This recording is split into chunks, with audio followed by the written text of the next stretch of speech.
Reeser, Lucas Herbert is battering Royal Birkdale with a 9-under second round over in England. The 30-year-old Aussie carded an even par Thursday in his first round at the British Open. He's ripped through his Friday round and is 3 strokes up on American Jackson Suber. Suber's in the clubhouse at 6 under. Cam Young, Daniel Brown are at 5 under. A gaggle of golfers are at 4 under. Defending champ Scotty Scheffler shot a 2 under yesterday. He'll begin his second round shortly after 10 a.m. Eastern. In the NHL, the Blue Jackets got their 84-game schedule Thursday. CBJ opened the season on home ice Thursday, October 1st against Buffalo. First time since 1994 the NHL has played in 84 games in a regular season. Baseball second half resumes tonight for the Guardians and Reds. Cleveland hosts Pittsburgh at 7:10. Cincinnati's at Colorado at 8:40. Hear that one on the Fan after the Buckeyes show. This update is sponsored by BMI Federal Credit Union. Take a vacation from high interest rates with special rates on balance transfers at BMI Federal Credit Union. BMIFCU.org/consolidate. Your morning just got more interesting. Distilled and barrel-picked for your listening pleasure. Beau Bishop, a local sports media legend. What William T. Sherman was to the Union Army, he is to Northern College football. A husband, a father, and middling youth sports coach. He's friends with Central Ohio sporting royalty. Talking to Ohio State Athletic Director Ross Bjorken. Coach Day walking on with us right now. Good to see you, buddy. Good buddy, Austin Ward. My good buddy, Tim May, the Tim May Show. The great Doug Lavery is joining us. Hi, everybody. Dom Barry here. Oh, Reese came in and he handed me papers. Yeah, and then he said, "You see that button? That's the only button you need to worry about. Don't touch. There's 8,000 buttons in front of me." Oh, I didn't know what he was talking about. The one that says on. We blew the budget on this imaging, and only 2 guys answered our ad on Craigslist. Ryan Baker and Eric Reeser. Act accordingly. You're now listening to Bishop and Friends. Bishop and Friends is sponsored by Diamond Seller, your true jeweler for over 75 years. All right, let's do it live on a Friday edition of the program. Both the boys with you for the next 3. Jacob Reimer in for Bake. Reese is here. I am here. We are loaded up. Tim Bay going to cycle a little bit earlier than normally this week. He will join us at 9:45. 10 o'clock, we will do what we learned this week. Quite a bit about the teams we did in 20 Most Interesting to this point. Speaking of 20 Most Interesting, Mr. Finebaum will join at 10:30, which is apropos because we did Auburn yesterday. We will do Alabama today. Speaking of the Tide, they will be 20 Most Interesting. Luke Robinson, Locked on Alabama, will join us at 11:30. Very interested to see kind of take the temperature of the Crimson Tide, the preeminent program of the 2010s, but what will they be as this decade starts to turn on the back 9? I have this, this is happening today in the little small town I grew up in, Brady, Montana. They're doing an all-class school reunion. So the school was founded in 1929. It was closed in 2009 or 6, somewhere in there. It was closed. It was closed because, and honestly, it made no sense that they built it this way. But when they set all these schools up, they built them up along the railroad. So there was a little town about every 10 miles so that the folks east and west, think of the railroad as a north-south line, and then every 10 miles there was a town and a school, or thereabout, 10 to 15 miles, and then the off of that railroad line was east and west farmers would come into those little towns and harvest their goods. They would sell their goods, sell their grain, so forth and so on, have shops and stores and all of that. And it was a necessity 100 years ago because it took a lot more people to work land than it does now. And I'm sure you're seeing this in rural Ohio as well. Now, excuse me, the smoke's not great because the equipment has gotten so great. It takes less people to do it. So where, for example, like near the farm where my dad grew up and where I worked all the time growing up, there used to be 20 different farms out there about 20 miles east of town. And now there's 4 or 5 that are operating. So these schools have all kind of, these schools and towns have all kind of dried up, and they've consolidated a lot of them, and that's the way that it works now, which is fine. You have to adapt or die. That's the way it works. But long story short, my dad cannot believe that I'm not going to this thing. And I said, well, why would you think that I would want to go to this thing? And he goes, well, don't you want to see like all of these old people? And I'm like, no, I don't think so. I think there's like 3 or 4 that I'd like to see, and that's about it. And it got me thinking about I remember thinking about this very vividly in high school about like coming back to the high school reunion. And I remember my parents going to like their 20-year high school reunion, 25-year high school reunion, all of those things. I've passed those benchmarks. We're past that now. And because it is so rural, they're doing an all-class one. And it just got me thinking that I've not been to one. I haven't been to a college one. I've been to a high school one. I'm in the back 9 of my 40s, and I have not gone to a single one of these reunions. And then I started asking, like, my wife, and I started asking buddies around town, do you go to any of yours? And none of them do. Do they still do these? I guess the proof is in the pudding. They are doing it out there. Around here, are you guys doing reunions? Like, are you doing 10-year? You're not old enough for 20, Reese, but, like, are they doing those things? I know the 10-year happened, didn't attend. I know they happen. Like, we'll be out at places and they'll have areas closed off for, say, a Watterson reunion or a Dublin, Kaufman, Scioto, Jerome reunion. Like, those will still happen, 10s, 20s. I do think they're very Facebook heavy or reliant heavily on Facebook or joining a mailing list to get any information about that. And so since I have not, I will not.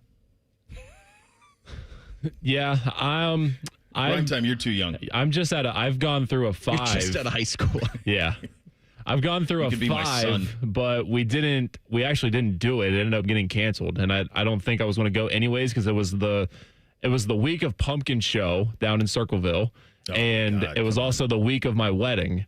So there was a lot. You got married on Pumpkin Festival? Okay. Did you get married at the Pumpkin Festival? No, we did not. It was Sunday after Pumpkin Show. So it kind of worked out that way, which was nice. A nice fall wedding. But my wife had hers, and we went to her 5-year. And she's actually, her 10-year is this year, but I don't know that we're going to that yet or not. So I have yet to go. I haven't had one, so I'm right there with you. So it is Pumpkin Show. Yeah. I swear, all the times that I went down there, I used to have to go down there. We would cover it. Or if there was certainly if there was a high school football game on the Friday, then it would kind of lead into it. And inevitably I would do a live shot in front of pumpkins. For some reason, I thought it was the Pumpkin Fest, but it's the Pumpkin Show.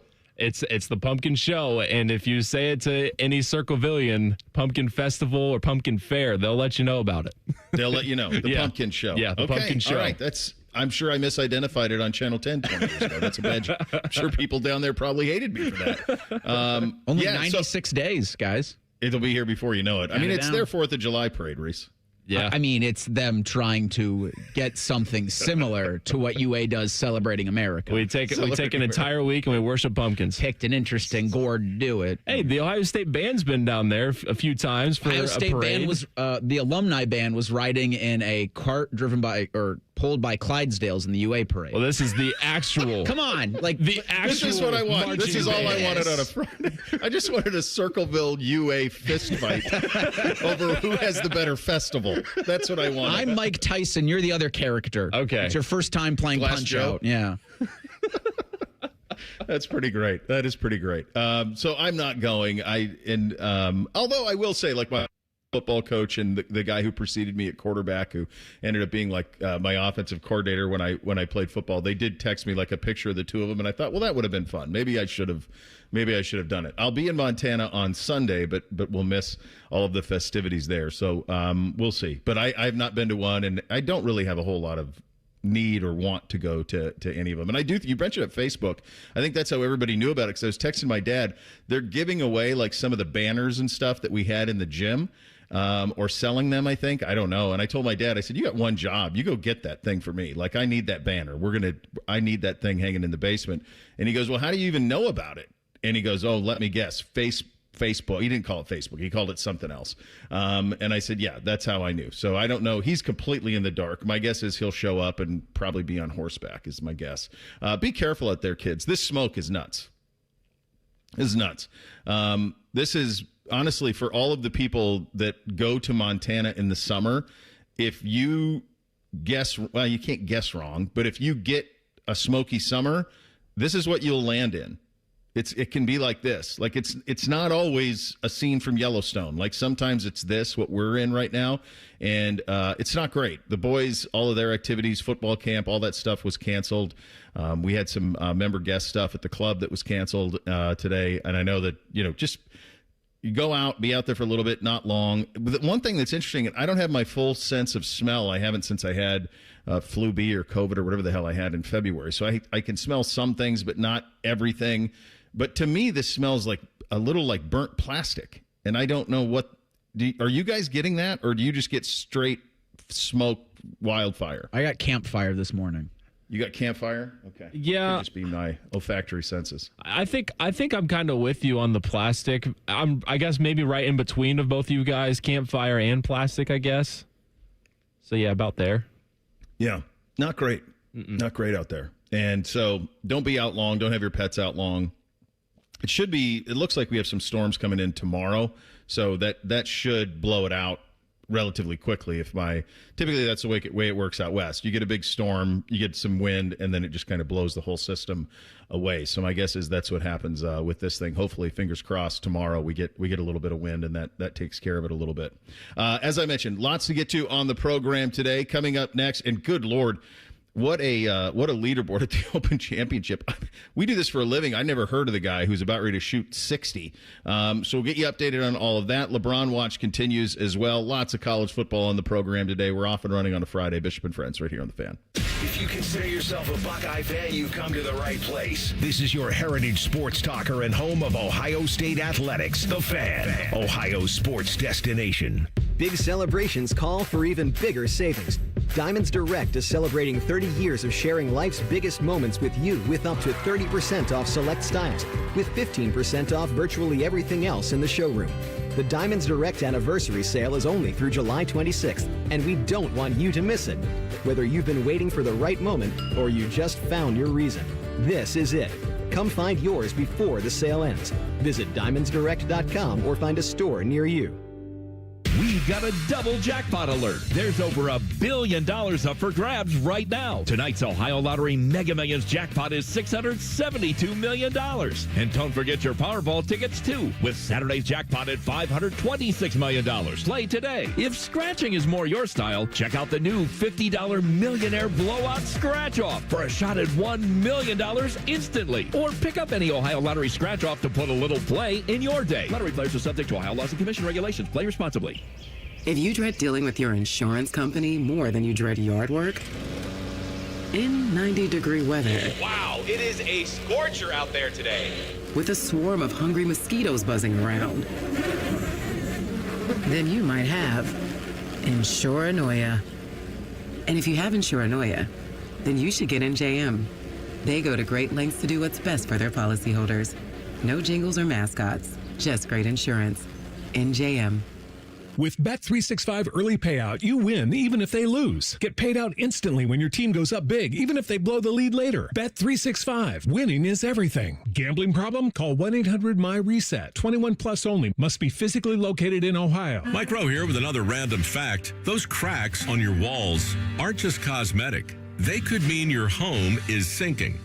Whether it's drywall cracks, exterior cracks, or sticking doors or windows, do yourself a favor and call a Groundworks company. I spent some time working with these guys, and they're the real deal. Their people are trained and certified to stabilize your foundation. Schedule a free inspection with Ohio Basement Authority, a Groundworks company. Licensed in all states where work is performed. See website for detail. T-Bone and Tyvis wake you up every weekday morning from 6 to 9, and I think I can sum up the show in 3 words. Football, food, and fun.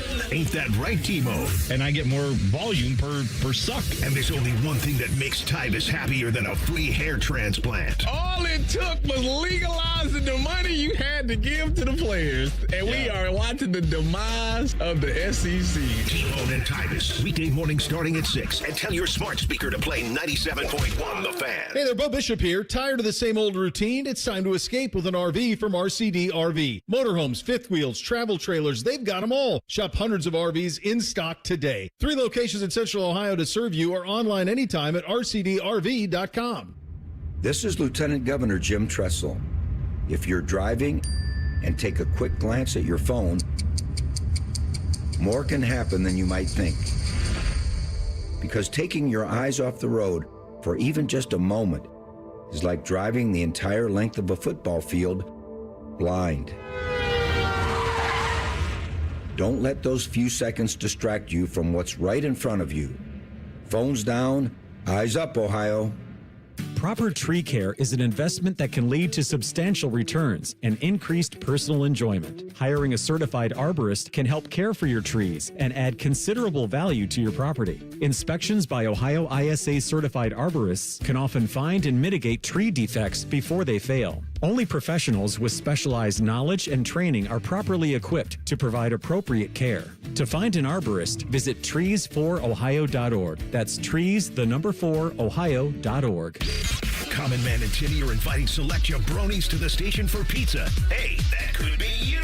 Email goodcleanboy@gmail.com and tell us why you should be chosen. Presented by Billiards Plus and sponsored by Paisano Peppers. The Fan. Fan weather. From the Logan AC and Heat Services Weather Center. After that very smoky start to the day, conditions gradually improve through the afternoon and especially toward the evening hours. Partly cloudy skies develop. It'll be warm with highs around 90. A couple of showers and storms are possible later today as well. For the overnight hours, partly cloudy skies, mid-70s. Saturday, warm, humid, breezy at times. Highs in the upper 80s with scattered showers and thunderstorms mainly in the afternoon and evening. For The Fan, I'm 10 Weather Impact meteorologist Justin Gertz. Miss a little, miss a lot. Catch Bishop and Friends wherever you get your podcasts. It's free. Sponsored by Atlas Butler Heating, Cooling, and Plumbing. The Fan. The perfect show for quarter zips and khaki shorts. You're listening to Bishop and Friends. All right, fellas, this one's important. If you listen regularly, you know my friends at Diamond Cellar already guarantee the best prices. That's the baseline. That's the jumping off point. But their wedding weekend takes it to another level. It's July 24th and 25th. That's next weekend. Get preferred bridal pricing. Select wedding and anniversary bands with advantages up to 30% off. Plus, special no-interest financing on engagement rings as well. It's a rare chance to pair real value with service and reputation that define Diamond Cellar. Discover Wedding Weekend, July 24th through 25th, Sawmill Road, Easton Town Center. Tell them Beau sent you. They'll take care of you. They're my guys. So I see this on social that Ohio State is they're getting a new video board at the Schott. We're going to get a new video board in there. It looks like a nice one. It's big. It's clear. They got a quote from Jake up here as well on the board. Jake's quote is, "When the Schott is rocking, it's one of the best places to play in college basketball. The passion from Buckeye Nation, what makes those environments so great. We want to create as many of those opportunities as we can, and the improvements to the video boards will only enhance the in-venue experience, but also help better connect our fans with the team." If you could do one thing to improve the Schott, what would you do? I would take out the entire upper bowl. Can you take off the roof and then try to do something to give it some light? Because all I've ever wanted for that thing is to have kind of what I think it's Fog Allen, I think, has it, where you can see the outside from the actual arena itself. Like it feels like what it would feel like when you're buried alive. Like you're just in a box and like there's just catacombs around you. I used to call it Oz. It's a tomb. Do you remember the HBO series Oz about the prison? Yeah. That's what it felt like because there was no light. It just was so dark and it was so much concrete. I know that they've thrown a lot into it, and I gave up any sort of notion of them moving off of it or moving back to St. John when they did all the basketball improvements. That's been about 8 years ago now, 10 years ago, when they put all the facility stuff around there and made that state of the art. And they did. That stuff's all awesome. All the practice gyms are awesome and the facilities there are awesome. But the build, it is a tough building. I don't know if a giant video board is going to help. Certainly, Rhyme Time, I think I'm probably with you in terms of it's just way too big. And it was done, I mean, the old heads know this. Dom and I talk about it from time to time. It was done because there was a race to build a concert venue in Columbus between Ohio State and Nationwide. And so they got it done first, but Nationwide built the better building. The Blue Jackets built the better building. And so that's the thing that's hard is you're right down the road from one that has honestly, and I know I know they got to throw some more money at it, but I don't know that there's an arena in America that's aged better than Nationwide Arena. Now the ones I've been at, like it's aged way better than like Rocket Mortgage. They threw a bunch of money at Rocket Mortgage, but that's mostly like facades and concourses. It didn't really change the arena itself at all. I've been to Conseco or whatever they call the one in Indy. I've been there a few times. That one's held up pretty well. They've thrown a lot of money on the outside of that too. But Nationwide has been just pretty much great for the whole time. You know, two plus decades. And you're doing a lot of stuff there, like other than concerts. Like you've got NCAA tournament games there, and like the women's Final Four is coming up here. So like there's like definitely a big flexibility to where you can do just about anything. Like Disney on Ice has been there. Come on. Yeah. It's just better. Yeah. In every conceivable way. I'm sure this is the last thing that folks at Ohio State wants. Well, thanks, guys. Can't that was you just the thing. talk about When the good things? When you asked that question, I'm like, well, you can't blow it up. So what's a thing you can do? Yeah, it was. There's a million factors to it that make it really tough. The location makes it tough for students, especially in the winter. The parking, the lack of covered parking, like all of those things that just weren't thought of or were maybe they were just glossed over. You'd have to ask Andy Geiger and some of the folks who were around when they were building the thing about what the exact thinking of it all was. And you'd also have to ask, I mean, I guess I know the answer to the test. The reason that they didn't just do something to make St. John, because we had what you described, Reese. Like we had our version of Fog Allen. It's still there. It is still there. And I long gave up the idea of them ever trying to retrofit it. But we have that. You know, we had it at St. John Arena. And have either of you ever seen a basketball game in there? Yeah. Not in person, but I remember when they did it a few years ago. Not a few years ago, like maybe 10 years ago when they did it. Holtman was here. Yes. Yeah. Before the Schott went up, and even when the Schott was built, they would still do some games at St. John. I'm like, this is just such a better experience. Yeah. You did look straight down if you were in the upper level. Awesome. But it was so great. Yeah, I mean, it's interesting, and obviously it was for the concert venue aspect of it and more use for it. I get all of that, but the size was perfect. It had all the charm and character of these other places. I was at Fog in March, and I paid a pretty good chunk of change to sit really close to the court, and we were on a wooden bleacher, and it was fine. It was fine. Like nobody cared. Like it was. The environment was so great that nobody cared about it. So to me, I think that unfortunately there's not a whole lot they can do. I do think that they should close off that upper deck to provide atmosphere and just have people get as close as they can, because I wonder what that number is on the upper deck, like how many people seat up there and what that would do to capacity, because the real capacity you want is probably around 12.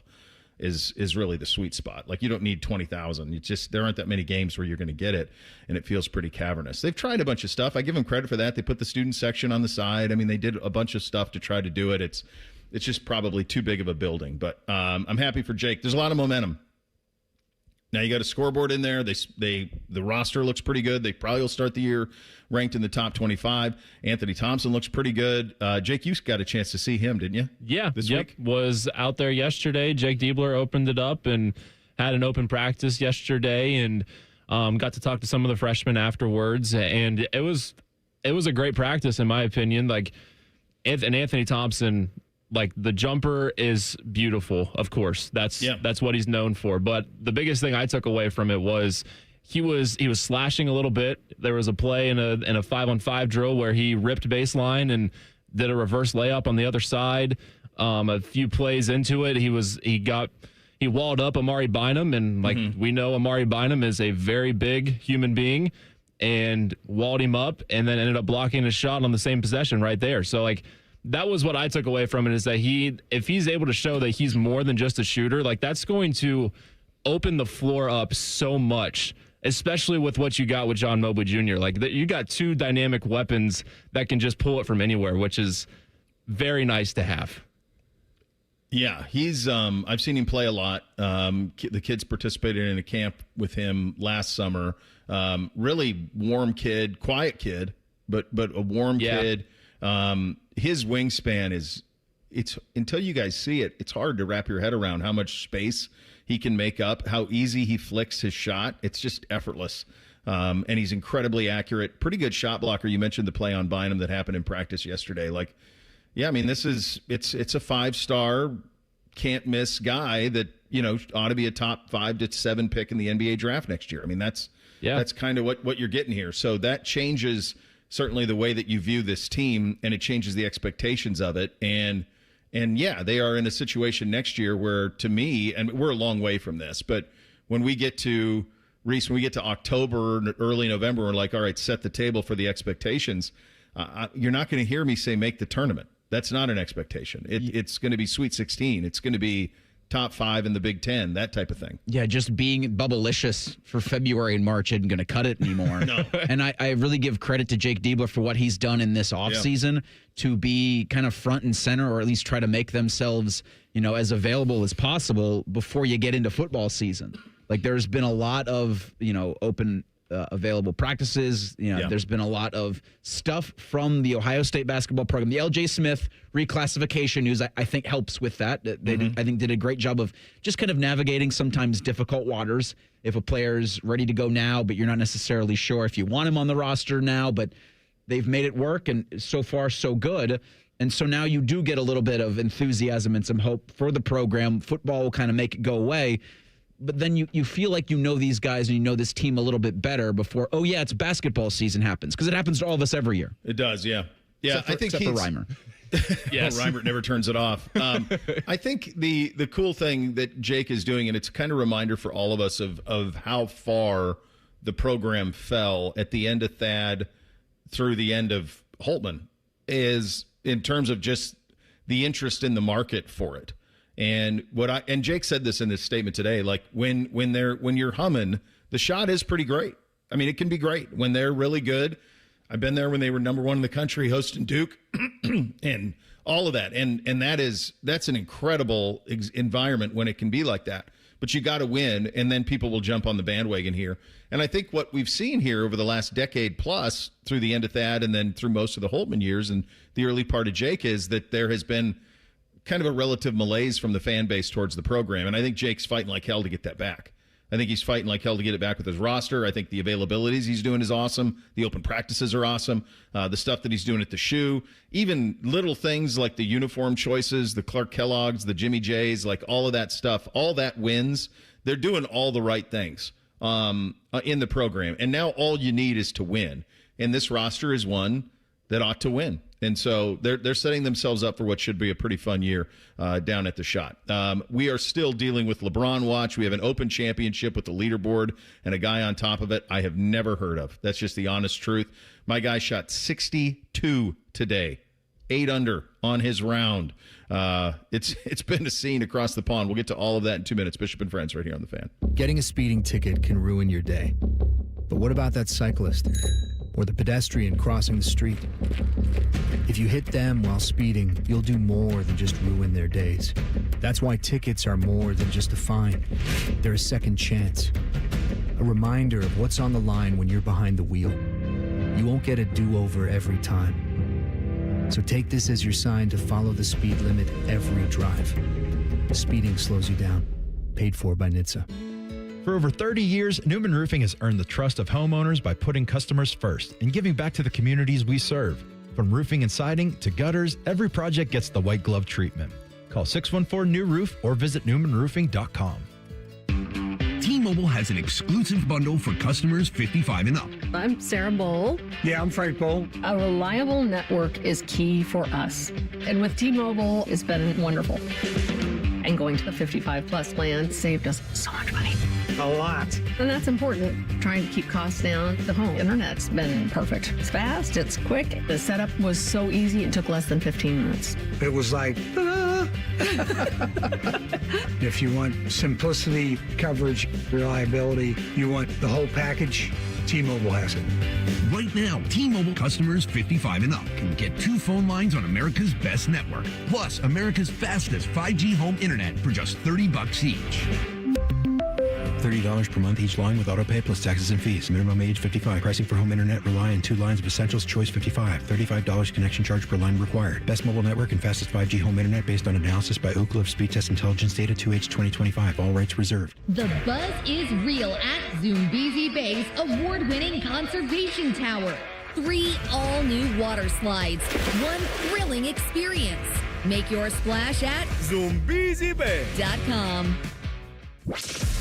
Bishop and Friends is sponsored by Diamond Seller, your true jeweler for almost 80 years. The Fan, Ohio's sports destination. What's up? What's up, man? What's up with you? Sponsored by Apex Pros, the pros who knows. Well, the truth is quite a bit is up. You could have a decision on LeBron James at some point over the next 24, 48 hours. I guess it could go to next week, too. We'll get into that in just a second. You got the Open Championship going on over at Royal Birkdale, which is on the western coast of England. You have a guy named Lucas Herbert who shot 62.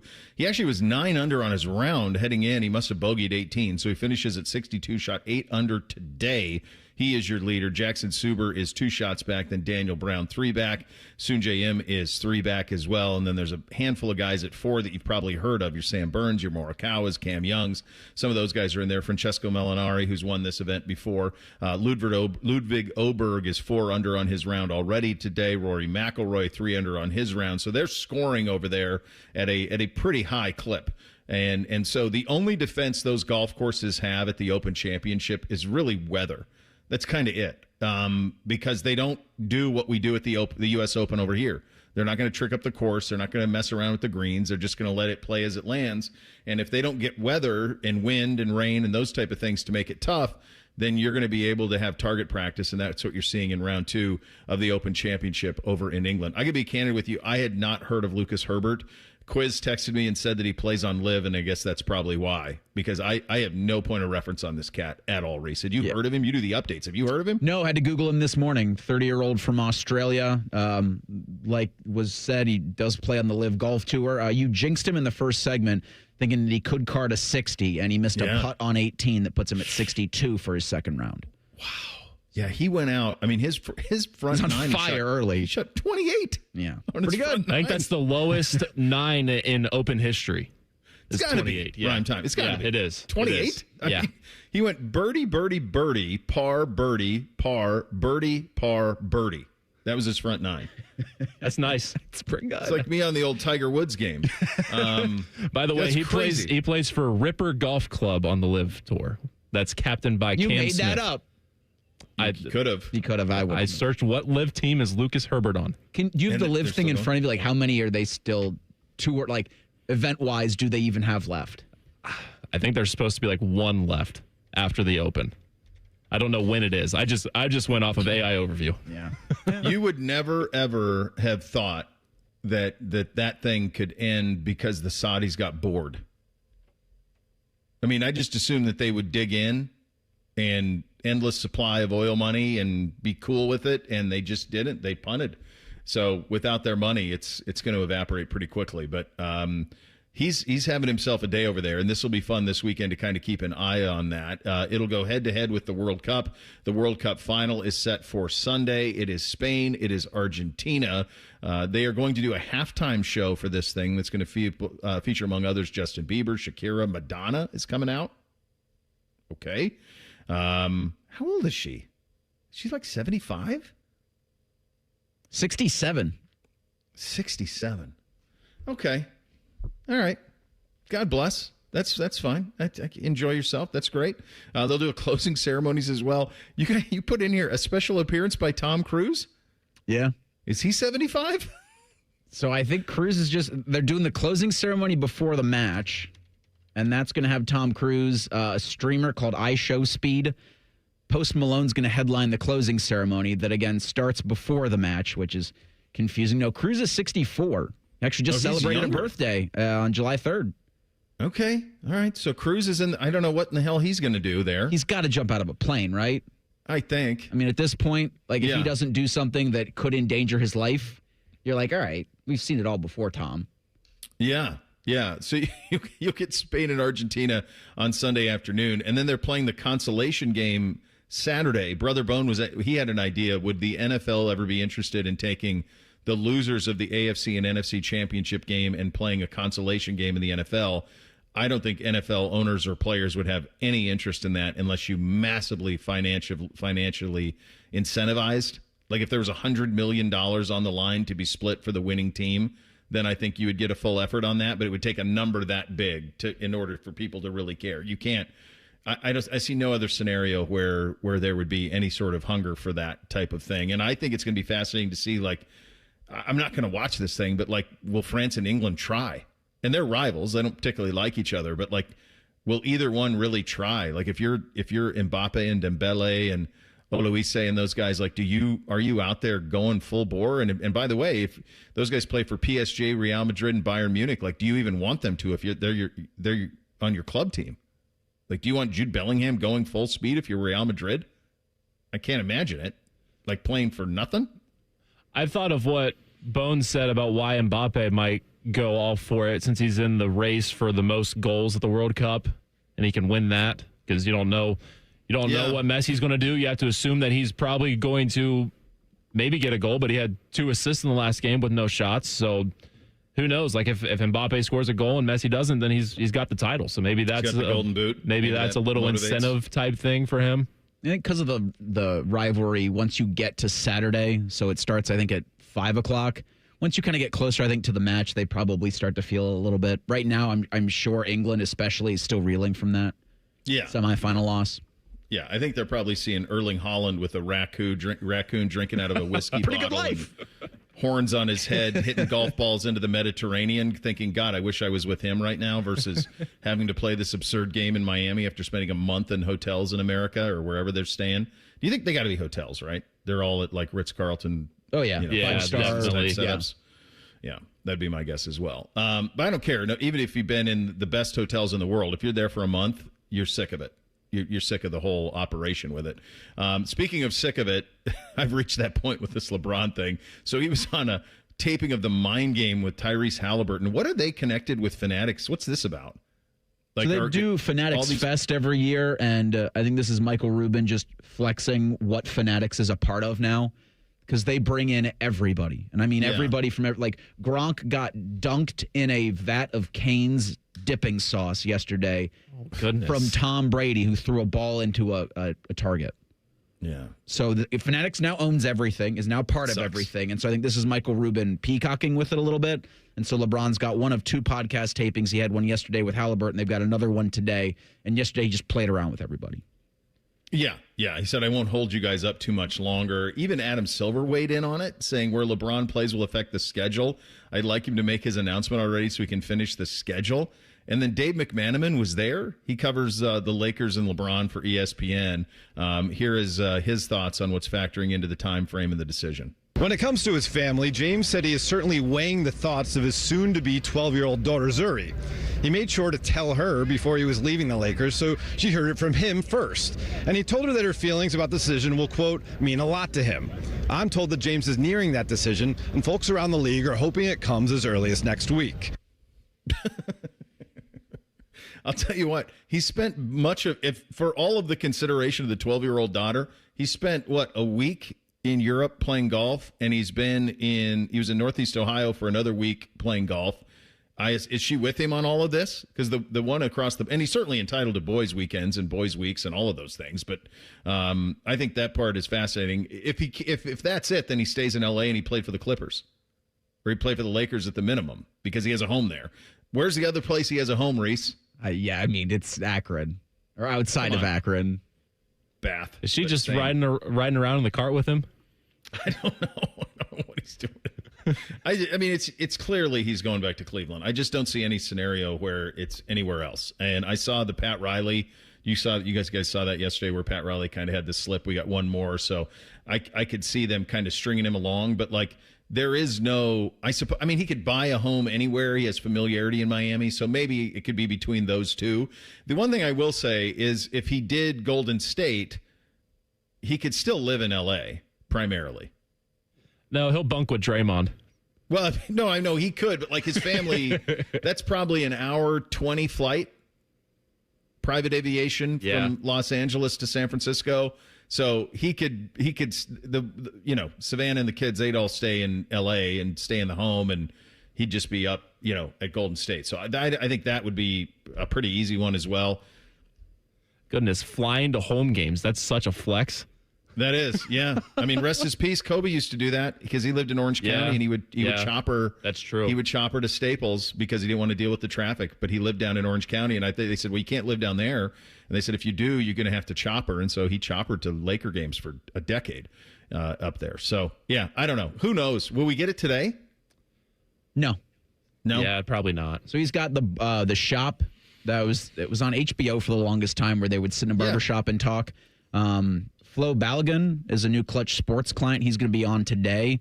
So you're going to get LeBron just peacocking and talking and doing the same exact thing he did yesterday. I think you're right. Yeah.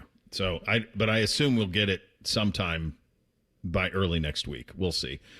Tim May coming up next. We'll get his thoughts on the ACC and the Big 12 as we approach media days for the SEC and the Big 10 in the next couple of weeks. He's up next. Bishop and Friends right here on The Fan. Tweet from a listener. Are you carrying the Buckeye game today? Considering we've never not carried one, yes. The answer is yes. The Fan. AR, between you and me, the Equinox is one of my favorite deals right now at McDaniel GM Superstore in Marion. The 2026 Equinox LT, buy it for as low as $399 a month. Or lease it for $265 a month. Perfect daily driver, no question. And you know McDaniel will not let you overpay for it. Terms and conditions apply for well-qualified buyers. Get up there, just off Route 23 North on 95 in Marion. Or check it out anytime at McDanielGMSuperstore.com. We're both thrilled with our McDaniel vehicles. Chevrolet, together, let's drive. Hey, it's Anthony here for the Good Feet store. Years ago, I told you about how my feet ached, just general fatigue. But man, I've been feeling good with my personally fit arch supports. There's no doubt they've helped me. They've stabilized my feet. I always feel supported and my body feels aligned. They're firm but flexible, and I can pop them into any pair of shoes. In fact, I'm still wearing my original arch supports. I work out with them in my shoes, ride the bike, and play golf. My arch supports from the Good Feet store changed the game for me. And the fitting I got was personalized, and it will be for you. It's really thorough. They measured my feet and arch size, and I knew right away after taking the test walk around the store, I felt the difference. Book your free personalized fitting today, and once you've been fitted and you found the supports that work best for you, you'll be able to wear your new arch support inserts home. They're made in the USA and engineered to last. It's simple. Just stop by the Good Feet store in Grove City or on Polaris Parkway in Westerville. No appointment necessary, but you can always schedule online. Get started at goodfeet.com. We've got a double jackpot alert. There's over $1 billion up for grabs right now. Tonight's Ohio Lottery Mega Millions jackpot is $672 million. And don't forget your Powerball tickets, too, with Saturday's jackpot at $526 million. Play today. If scratching is more your style, check out the new $50 Millionaire Blowout Scratch-Off for a shot at $1 million instantly. Or pick up any Ohio Lottery scratch-off to put a little play in your day. Lottery players are subject to Ohio laws and commission regulations. Play responsibly. Awkward time to ask this, but hey, did you download the trail map? Yeah, no, I don't need to. I don't understand. You're trusting your signal out here? Well, I'm trusting T-Mobile. They have the best network. And if we end up in bum-tots nowhere, well, we've got T-Satellite for backup. Whoa, I don't trust my carrier that much. We'll just use your phone as a flashlight. With America's best network and T-Satellite, we're keeping you connected in places you never thought possible. And if you switch today, you get free phones for $0 down and only $25 a month per line for 4 lines. Find out more at T-Mobile.com or visit your local store. Best mobile network based on analysis by Ookla Speed Test Intelligence Data 2H 2025 with 24 monthly bill credits and 4 eligible port-ins on essentials. For well-qualified customers with autopay plus taxes, fees, and $35 connection charge per line. Credits end in balance due if you pay off early or cancel. Contact us. Finance agreement example $299.99 Moto Edge 5G required. T-Satellite available with compatible device in most outdoor areas in the U.S. where you can see the sky. Included with experience beyond or $10 a month. Auto renews monthly. Cancel anytime. Visit T-Mobile.com. My husband's an animal in bed. Well, you know. Not in the fun way. Think warthog. With a chainsaw. Snoring and sleep apnea affect over 90 million people, and 1 out of 4 couples sleep in separate rooms. Advent can help. We've been your one-stop solution for nasal congestion, snoring, and sleep apnea for over 20 years. Unlike many other practices, we focus exclusively on these conditions, so you get comprehensive care under one roof. Advent's unique approach can help you breathe and sleep better, and many avoid a CPAP. Plus, most insurance is accepted for our effective 20-minute in-office treatments. Hey, the only animal you want in your bed is your dog. Advent. Sleep better. Sleep together. Learn how you can improve your life at adventknows.com.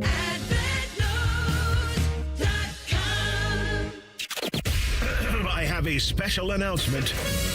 Common Man and Timmy is the most listened to radio show in the state of Ohio. Coming in at number 2, Common Sense. You should listen anyway. Weekdays from 3 to 6. The Fan. The Fan Guest Hotline is sponsored by Right Way Heating and Cooling and Bryant, doing whatever it takes to keep you and your home comfortable. The Fan.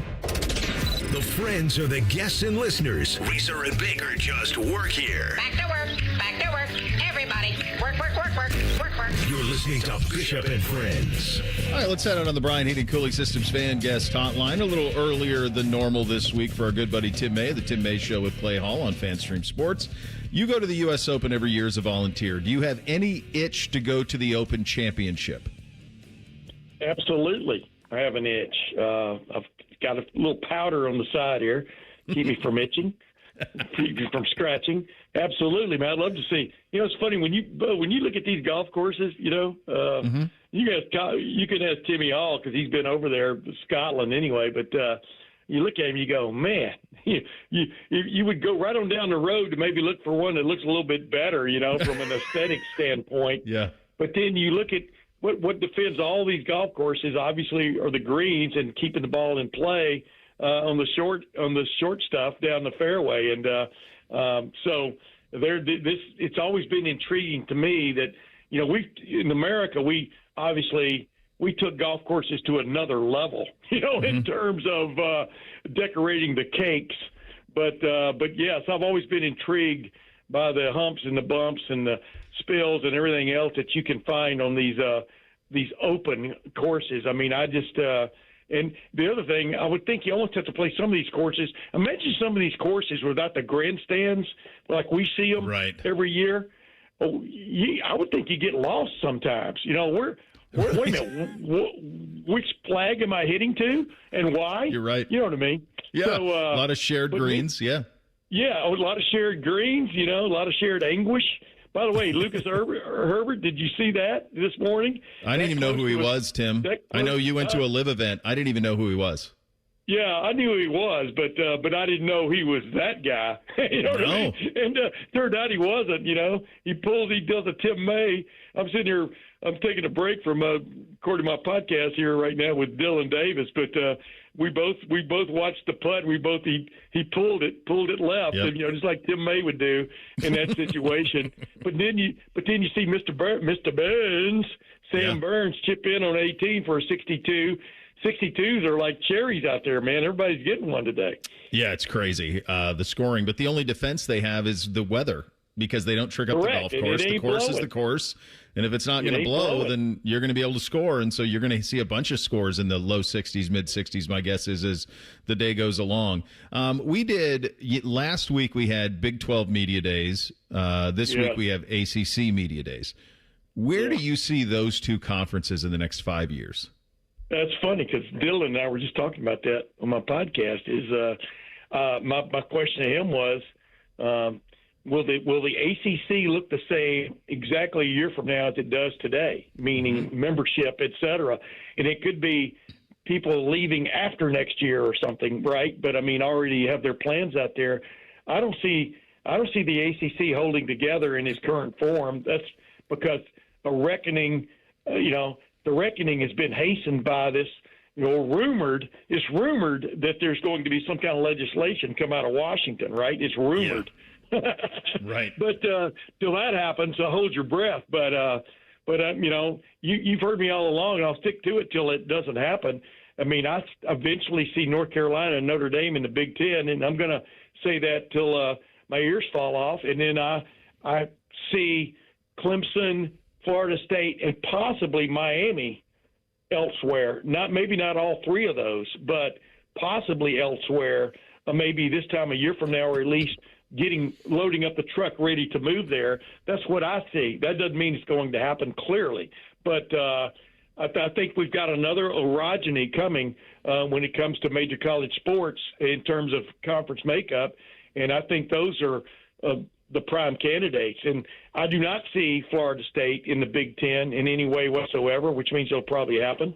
And I see Miami begging its way maybe into the SEC, but I think, does the SEC want either one of them or Clemson? No. So Clemson, to me, more fits when I think of SEC, that's what I think of is a Clemson, just like I think of a Mississippi State or Ole Miss, in that kind of outpost community kind of thing. Mm-hmm.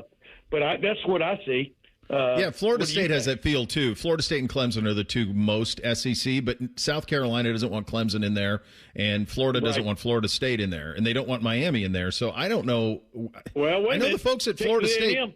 Texas A&M didn't want Texas in there either. Go ahead. You and I both know that Florida and South, it's certainly Florida had more power in that league than A&M did when they were making those decisions. And the team that you're bringing in had more brand value than A&M in the regard of Texas. So, a little bit different. But here's the funny thing to me, buddy.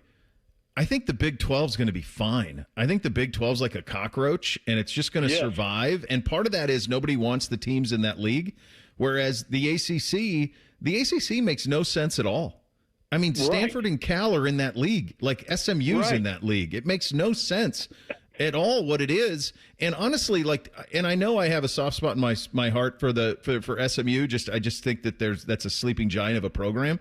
But if you're the SEC and knowing the power brokers there, they might rather have SMU than Florida State. And I know that sounds crazy. But one's in Dallas, and they got oodles of money, and the other one is in a part of the country that you kind of already own. I just think this is going to be very interesting when the books get opened up and you decide if you're going to add teams. You have to think about the value. I don't think Clemson and Florida State add much value to the SEC, and I know that people at Florida State think they're coming to the Big Ten. I know that. I was there in March, and they believe it. I'm just telling you, I'm not a fan of that. I'm not saying it's not going to happen, but I'm not a fan of that. I think North Carolina makes a lot more sense for and then you think about how the hobby nobbies think, that run the Big Ten. They may think Virginia makes more sense than they would, I think, than Florida State. But because we're talking about the academic side of things, and we can even that discussion. But when it comes to SMU, I agree with what you're saying, but you've already got Texas A&M, Texas, and Oklahoma, and so I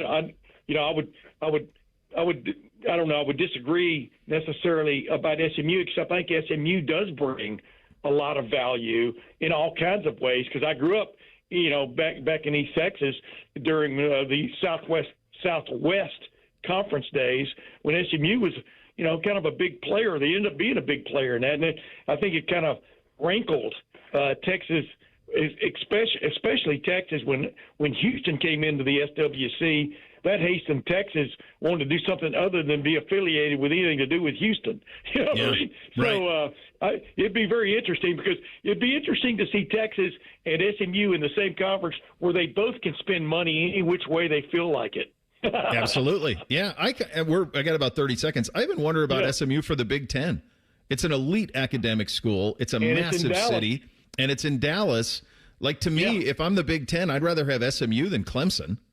Yeah, well, I look at, like you're saying, in some respects, SMU would balance Vanderbilt in terms of being a private school, and would balance Northwestern in terms of being a private school in the Big Ten. So I could see that. It's easy in, easy out, man. It's about as easy in and easy out as you can come in terms of transportation. So, I mean, I could see that. I think I could see almost anything except maybe Texas Tech being in the Big Ten. Yes, I agree with you. Cincinnati's probably going to have a long wait, too. Yeah, I think those are probably long waits, my friend. Yeah, get in line, please.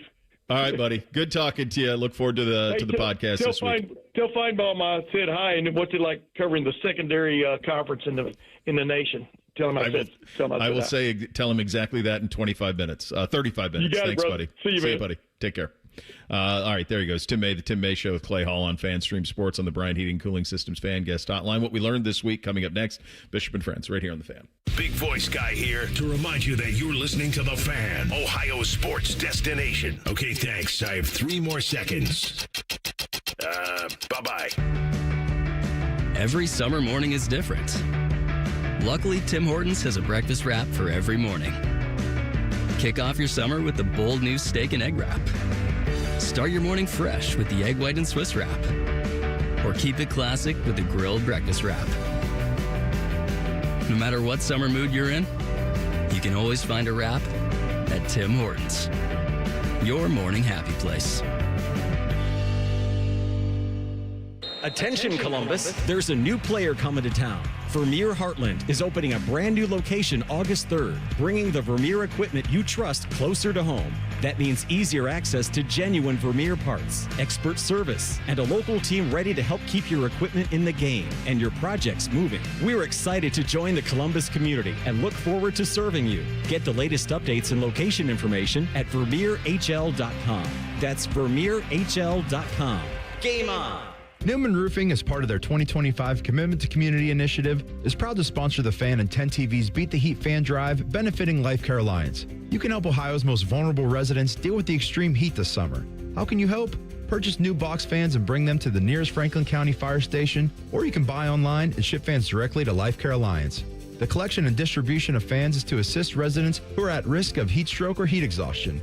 For more information, visit 10tv.com/beattheheat or lifecarealliance.org. It doesn't have to be the holidays for you to donate to a Salvation Army Red Kettle. Now through August 1st, you can give a little, change a lot. The Salvation Army is partnering with Atlas Butler and Jets Pizza to support local families at participating Kroger and Walmart stores. SalvationArmyCentralOhio.org for locations. Joint pain is awful when you're the person fighting through it. And I'm betting you're not the only one affected by it. Maybe someone you love who struggles with joint pain.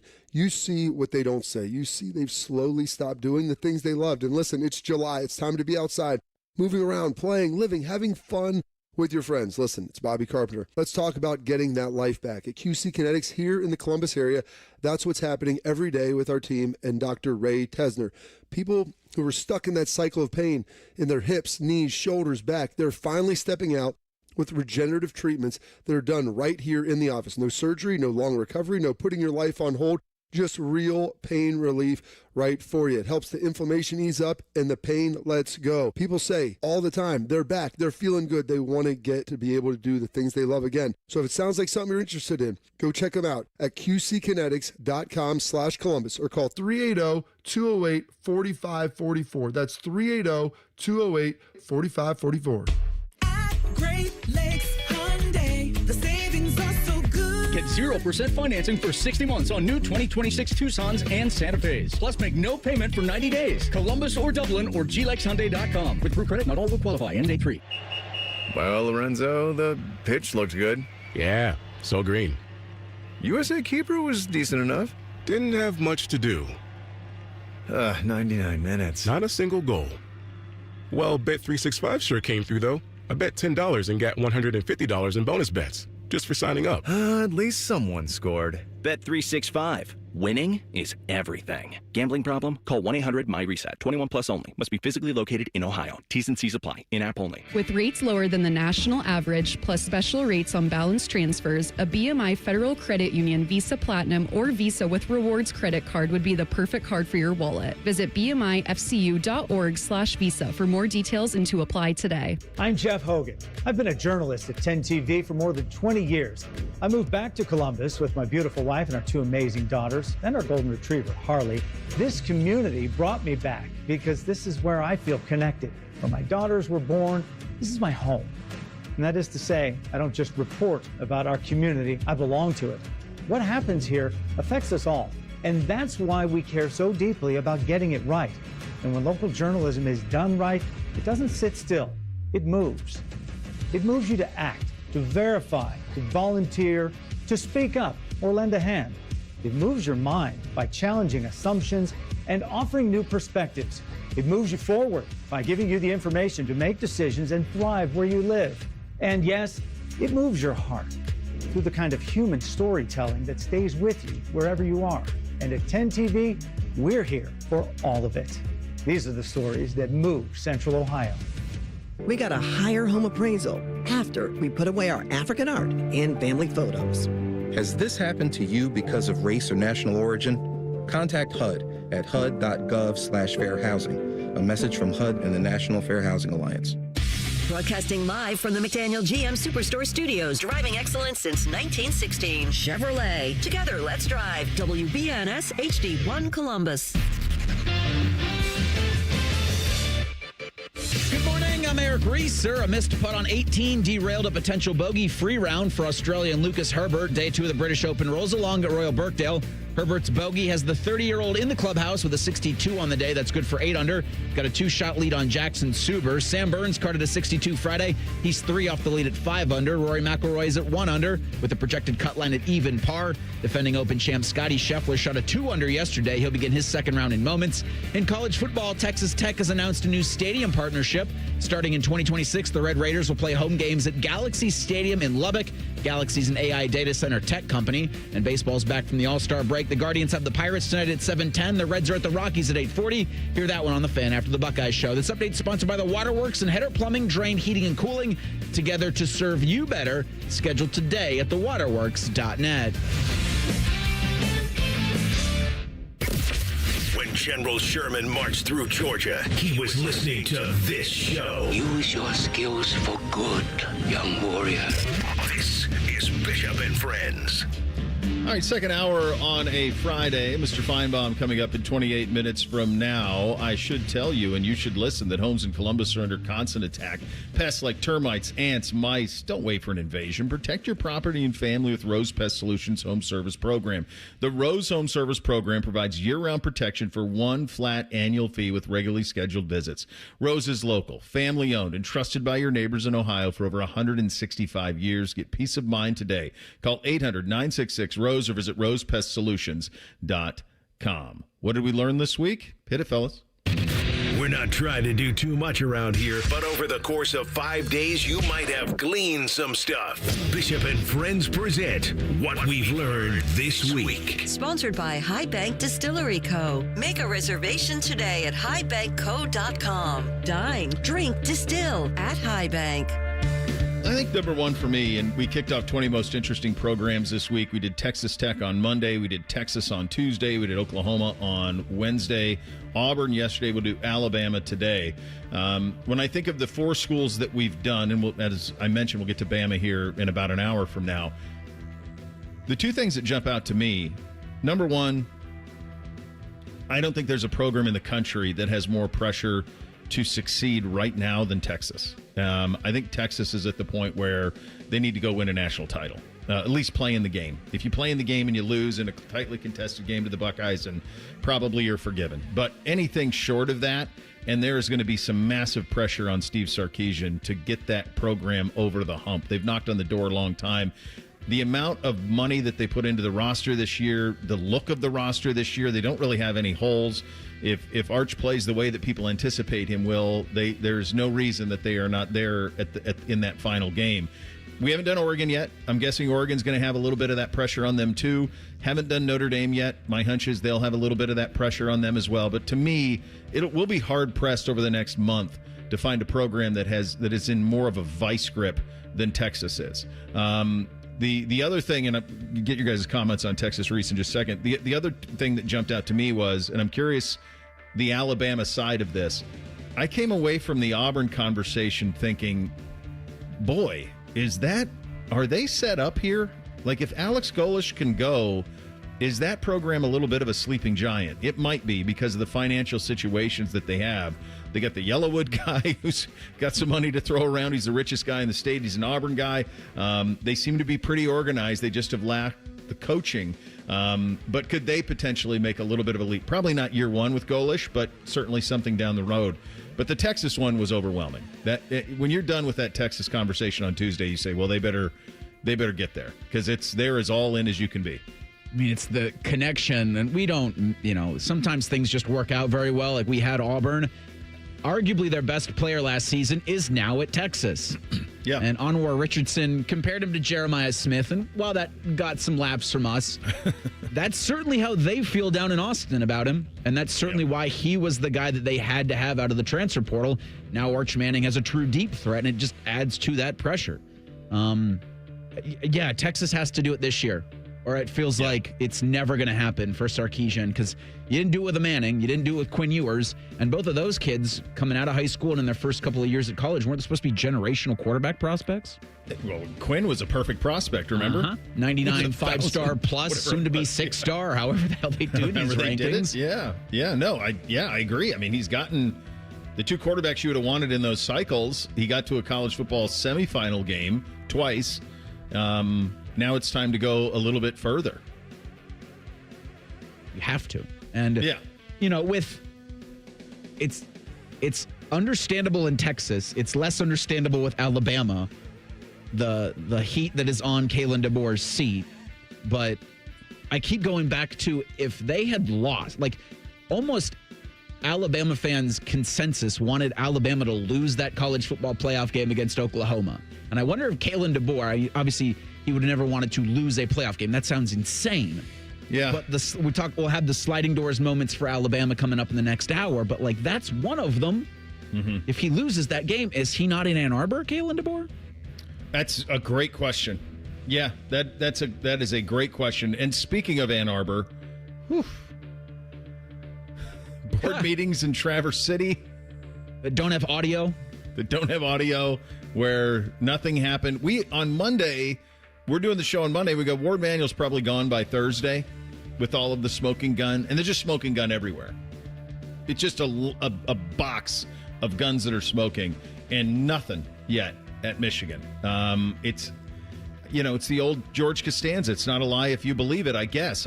It's crazy to me. Now, I don't know if anybody else in the country is following this as closely as we are and as closely as the people in East Lansing are, but it's amazing that no other heads have fallen on this thing. And the more you read that report, and you were the first on this, certainly, Reese. I remember you and I talking about this years ago.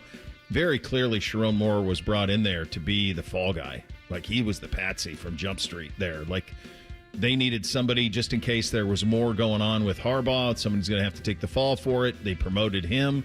And then I'm not suggesting that they knew all of the stuff. Everybody knew all of the stuff that was going on with the affair and the subordinate and all of that stuff. But there certainly was aware of some of it, and they let it go for a lot longer than I think most people with any sort of sense would. I mean, that's the biggest thing, right? Is anybody with sense would look at the school hiring a law firm, paying them $11-12 million to do an investigation. The Wall Street Journal getting their hands on a great amount of that investigation, finding things that kind of rival Art Briles.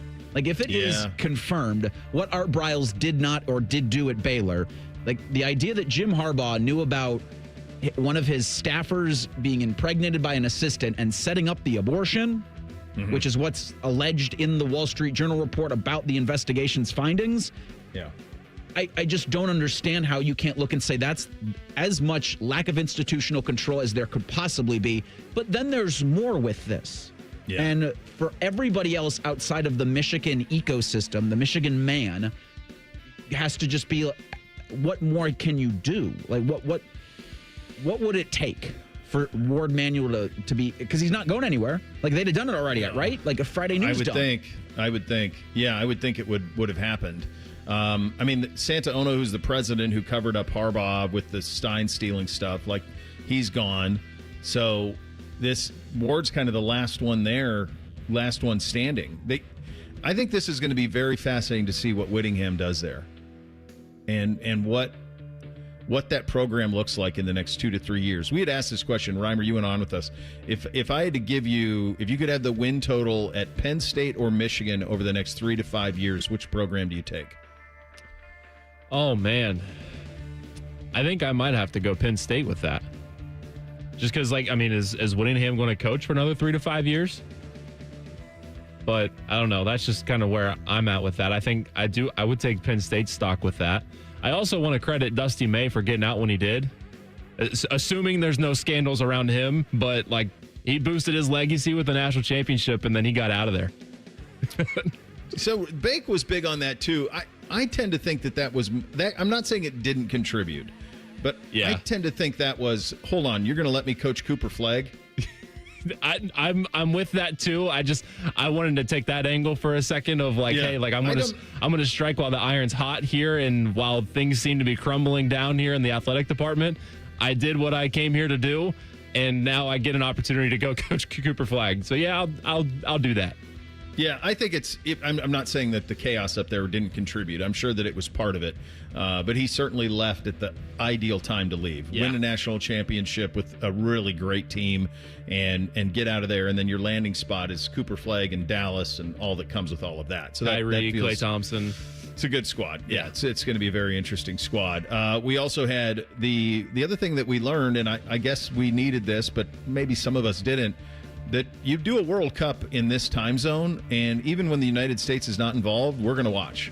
Because the ratings for this have been incredible. The 2 semifinal ratings were massive. It dwarfed anything else that was going on this summer. We had the baseball home run derby, which didn't rate well on Netflix. No real surprise to me on that. It's a bit of a silo sport anyway, and then you do it on a streaming service. You're not going to get the numbers that you certainly expect. We had the All-Star game as well. Also learned that if you host something in Philly, it's going to look awesome. They're just great at this. They just are. Reese even proposed every All-Star game in Philly for the next 5 years. Yeah. Just put the baseball there because they give a damn. And they give a damn more than other markets. Like, they'll try to put this thing in a sterile location in Arlington, and nobody's going to care as much. Yeah, that city's pretty damn good when it comes to their fandom. So busy week. Very busy week. And what should be a very, very fun weekend as well with the Open Championship going on, the World Cup coming to a conclusion, which has been nothing short of a smashing success. They've crushed it. They really have. Hydration breaks, be damned. VAR, be damned. They've crushed it, and you're going to get a great final. You're going to get Spain and Argentina. I just saw the uniform matchup for it. Spain's going to be in their traditional red over blue, which is spectacular, and then Argentina is in the light blue and white stripes with the white bottoms. So that's going to be a good-looking one on Sunday as well. I talked about this a little bit with Tim May. We will talk about it and hear from the commissioners and the bosses and the prospective conferences. The Big 12 and the ACC, what do those conferences look like even a year from now, especially the ACC? We'll get to that coming up next. Bishop and Friends right here on The Fan. The only workplace in America to participate in the Doorknob Fart Game. And we also play office basketball and sometimes do radio. The Fan, Ohio sports destination. At Babs R Us, we believe home improvement is life improvement. As the Midwest's fastest growing 5-star bathroom remodeler, we're more than just transformations. We're a community driven by a mission to bring your dreams to life. Our installation team, part of the Babs R Us community, isn't just skilled. They're dedicated to respecting your home. Each day, they bring craftsmanship and hustle, turning your dream space, no matter the size, into reality. Together, we embrace a culture that values diversity, collaboration, and giving back. From supporting local projects to fostering a workplace where every voice is valued, Babs R Us is more than a company. It's a community of experts. We're also expanding locations to create more possibilities for homeowners across the Midwest. Wherever you are, you'll find us ready to turn your dreams into something you can see, feel, and enjoy every day. Right now, get $1,500 off a shower or tub replacement, or $3,000 off a full bathroom remodel. Plus, loans and no monthly payments. Call 380-225-BAB to schedule your free estimate or go to babsrus.com. Babs R Us, where dreams soak in. The Diamonds Direct 30th Anniversary Sale is happening now. Shop through July 26th for up to 30% off select styles and 15% virtually the entire showroom. Visit diamondsdirect.com. What would it take for my child to only miss half a day of school for treatment? What would it take to fund a cure for childhood cancer? It would take all of us to come together to support the research. Join us. Go to childrenscancer.org today. Looking for a dependable EV? McDaniel GM Superstore has just what you're looking for. The all-new 2027 Chevy Bolt RS. Electric, quick, and surprisingly affordable. Lease it for as low as $375 a month for 36 months. No gas station, no drama, just McDaniel making it easy. Terms and conditions apply for well-qualified buyers. McDaniel GM Superstore just off Route 23 North on 95 in Marion. Or check it out today at McDanielGMSuperstore.com. When Maddie and I want something new, this is the dealership we trust. Chevrolet. Together, let's drive. How many of you have had your garage floor done? I'll wait for the answer. Yeah, that's enough. How many of you think it looks like crap? That's because it is crap. One quick call to Comer & Cross Concrete Floor Coatings at 1-800-NEW-FLOOR, and they can install a gleaming new Comer & Cross garage floor in one day. A Comer & Cross garage floor is the gold standard. It's like pulling into a new car showroom every night. And here's the best part. It is guaranteed your garage floor will never chip, crack, or show tire lift like epoxy or paint ever. And listen, you lazy bum, they'll even take the stuff out of the garage for you. They're all certified uniform pros. No subcontractors at Comer & Cross. This is a premier product with premier results, and they hired a premier endorser to tell you about it. For your quick and easy Comer & Cross garage floor quote, call 1-800-NEW-FLOOR now. That's 1-800-NEW-FLOOR, or go to comercross.com, C-O-M-E-R cross.com. It's a busy intersection in your neighborhood. Drivers, cyclists, and pedestrians all moving with their own destinations in mind. Think of the roadway like an ecosystem. Every move affects someone else. And whether you're behind the wheel, on two wheels, or on foot, the road is full of signs, signals, and people telling you what's ahead. When we anticipate what's happening around us, when we're predictable, when we share the space, everything is safer. There's space for all of us. Breathe the road, Ohio. Brought to you by the Ohio Department of Transportation. What defines Ohio? A place that dares to go first and never looks back. There's no slowing us down.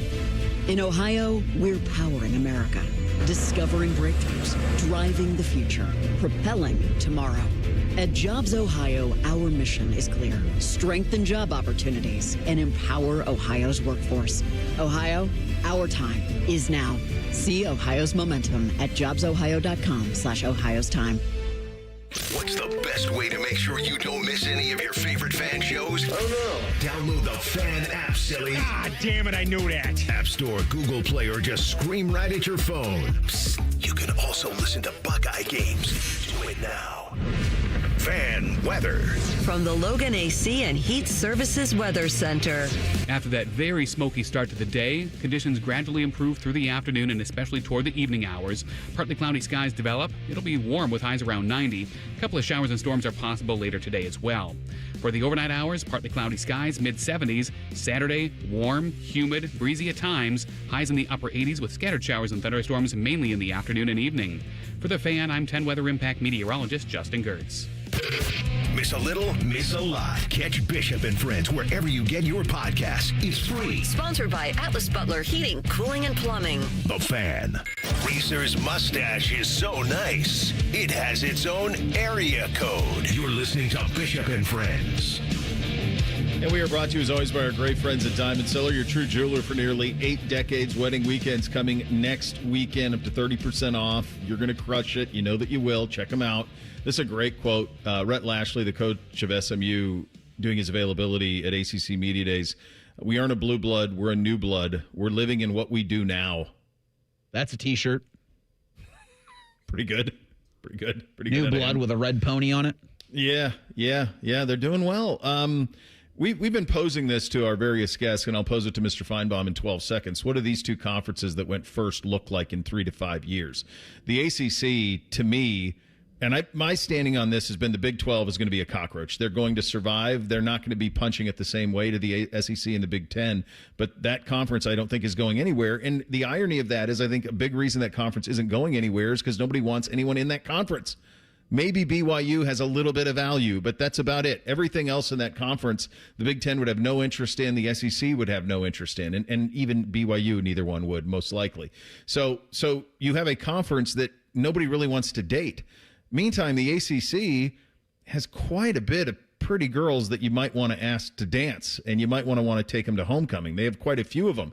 And the question is, though, are they the ones that the alumni bases think are the ones that are wanted? I've been asking the folks about SMU, but it's not just that. It's North Carolina, who's going to be terrible in football this year. The Big Ten wants them. The SEC wants them. I've been saying that for years. Finebaum says that every time I ask him, that Carolina is the one that the SEC wants the most. There's still this love affair, and I think it's that Carolina blue that hypnotizes everybody. Jim Phillips was available this week. He was asked about conference expansion and realignment. He is the commissioner of the ACC. Here is his thoughts on that. I've always wanted this conference to be a place where schools want to be, not that they have to be. So I'll leave it at that. I feel very good about what we've done over the course of the last 5.5 years. We strengthened ourselves, during that time of movement, conference expansion with 3 great schools and 2 new markets. And so, again, I want people to want to be in the ACC, not forced to be in the ACC. Well, the irony of that statement is the reason he added the 2 markets, which is the Bay Area and Dallas, and added those 3 institutions is because by doing so, it kept his total number of participants in his league above a number that if Florida State and Clemson are to leave, that current package with ESPN isn't torn up. That's why those teams are in that league, so that the number is big. So if there is an exodus that comes after next year for the 2028 season where they can start to get out of this thing, if that does happen, everybody else in that league will be protected. That's the irony of all of this. If you just look if you just go to whatever website you go to and just look at the ACC standings and just look at the teams that are in that league and say to yourself, what in the hell am I looking at here? Boston College, California, Clemson, Duke, Florida State, Georgia Tech, Louisville, Miami, North Carolina State, Pitt, SMU, Stanford, Syracuse, Virginia Tech, and Wake. What is that? What is that league? What does it look like in 3 to 5? And which programs would you want if you were the Big Ten? I've contended that the SEC doesn't want or need any of them. I stand by it. I don't think that they do. Could I see DeSantis, who's a pretty powerful governor, like leveraging and leaning on the SEC to take Florida State? Maybe. I think if you were going to take a team in Florida, if you're the SEC, you'd probably rather have Miami. That's a market that you don't have. I don't think you need Tallahassee. And I was there. I saw firsthand what they've done for the facilities. They are better than any of the facilities in the Big Ten. I promise you that. But I still don't know if that's a fit in almost any way for the Big Ten. And the way that program is kind of caroming kind of to no man's land, I think it's kind of the worst possible time for them to be bad. And same is true of Clemson. And Clemson's a really cool place. It's an outpost, but it's a really cool place. And it's a place that a lot of northern kids are applying to and trying to get to school in and want to go there for college. And I get it. It's really cool. But, they're going the wrong way. Are these even appealing?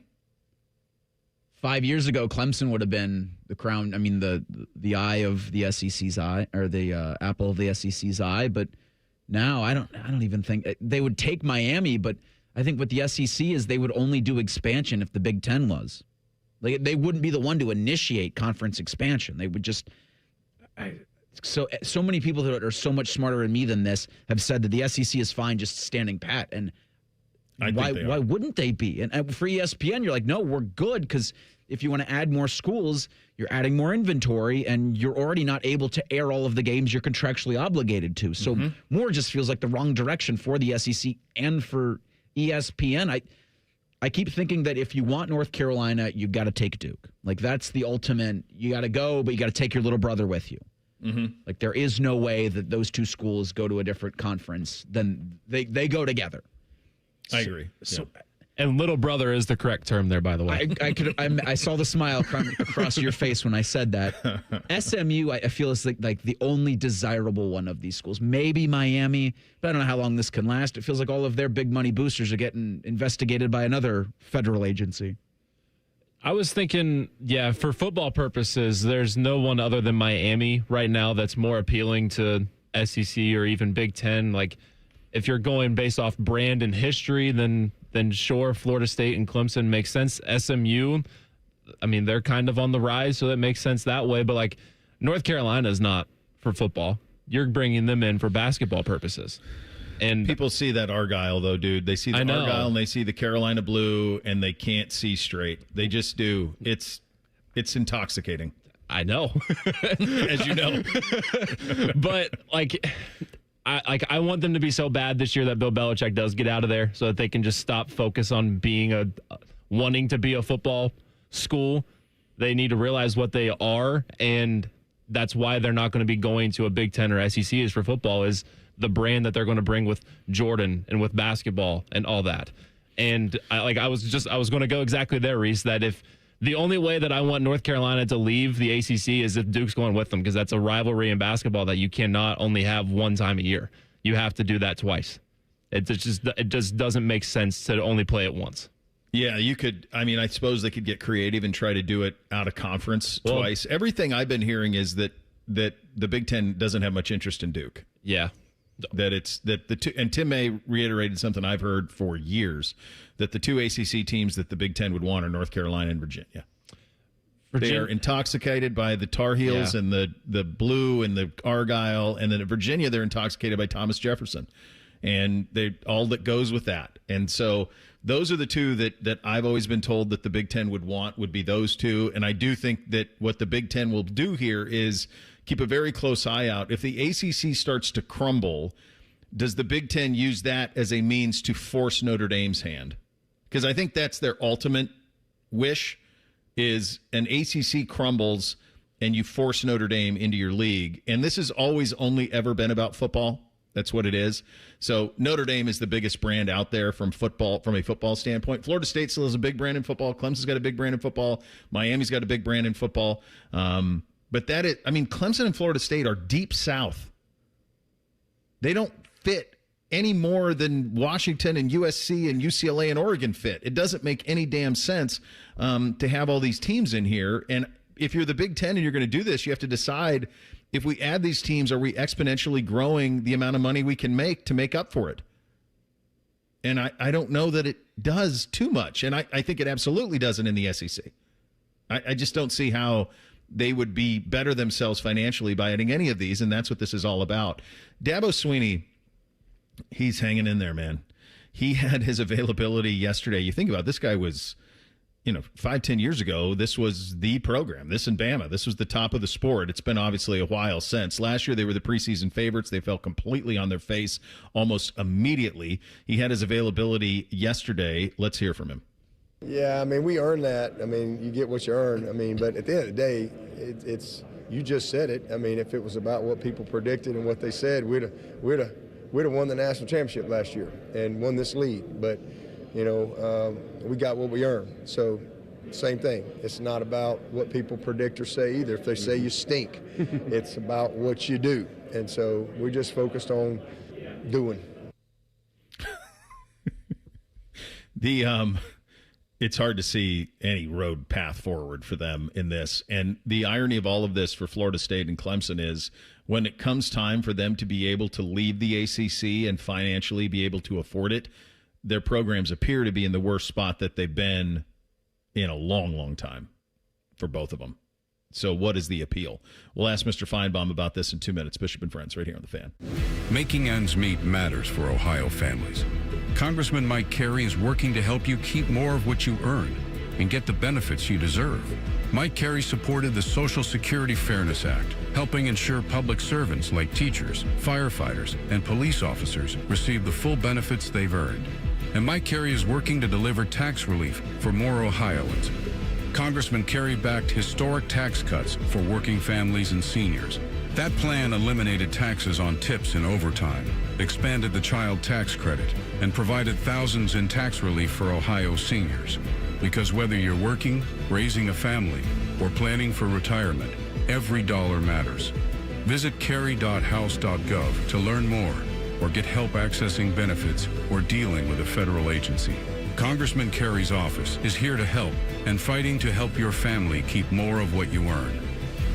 Paid for with official funds from the office of Congressman Mike Carey. With rates lower than the national average, plus special rates on balance transfers, a BMI Federal Credit Union Visa Platinum or Visa with Rewards credit card would be the perfect card for your wallet. Visit bmifcu.org/visa for more details and to apply today. Common Man and Bob Capace here. So, Bob, you got this ring builder thing on your website. Yep, you pick the diamond, the setting, customize your own engagement ring before you even come in this store. I actually tried it. You did? It was ridiculously easy. See, if Common Man can build a perfect ring online, anybody can, because I'm dumb. Then book an appointment and we'll help make it exactly the way you designed it. That's why I always tell people, I know a guy. You too can design your own engagement ring with the ring builder at worthingtonjewelers.com. If I can do it, anyone can. Worthington Jewelers, where Columbus gets engaged.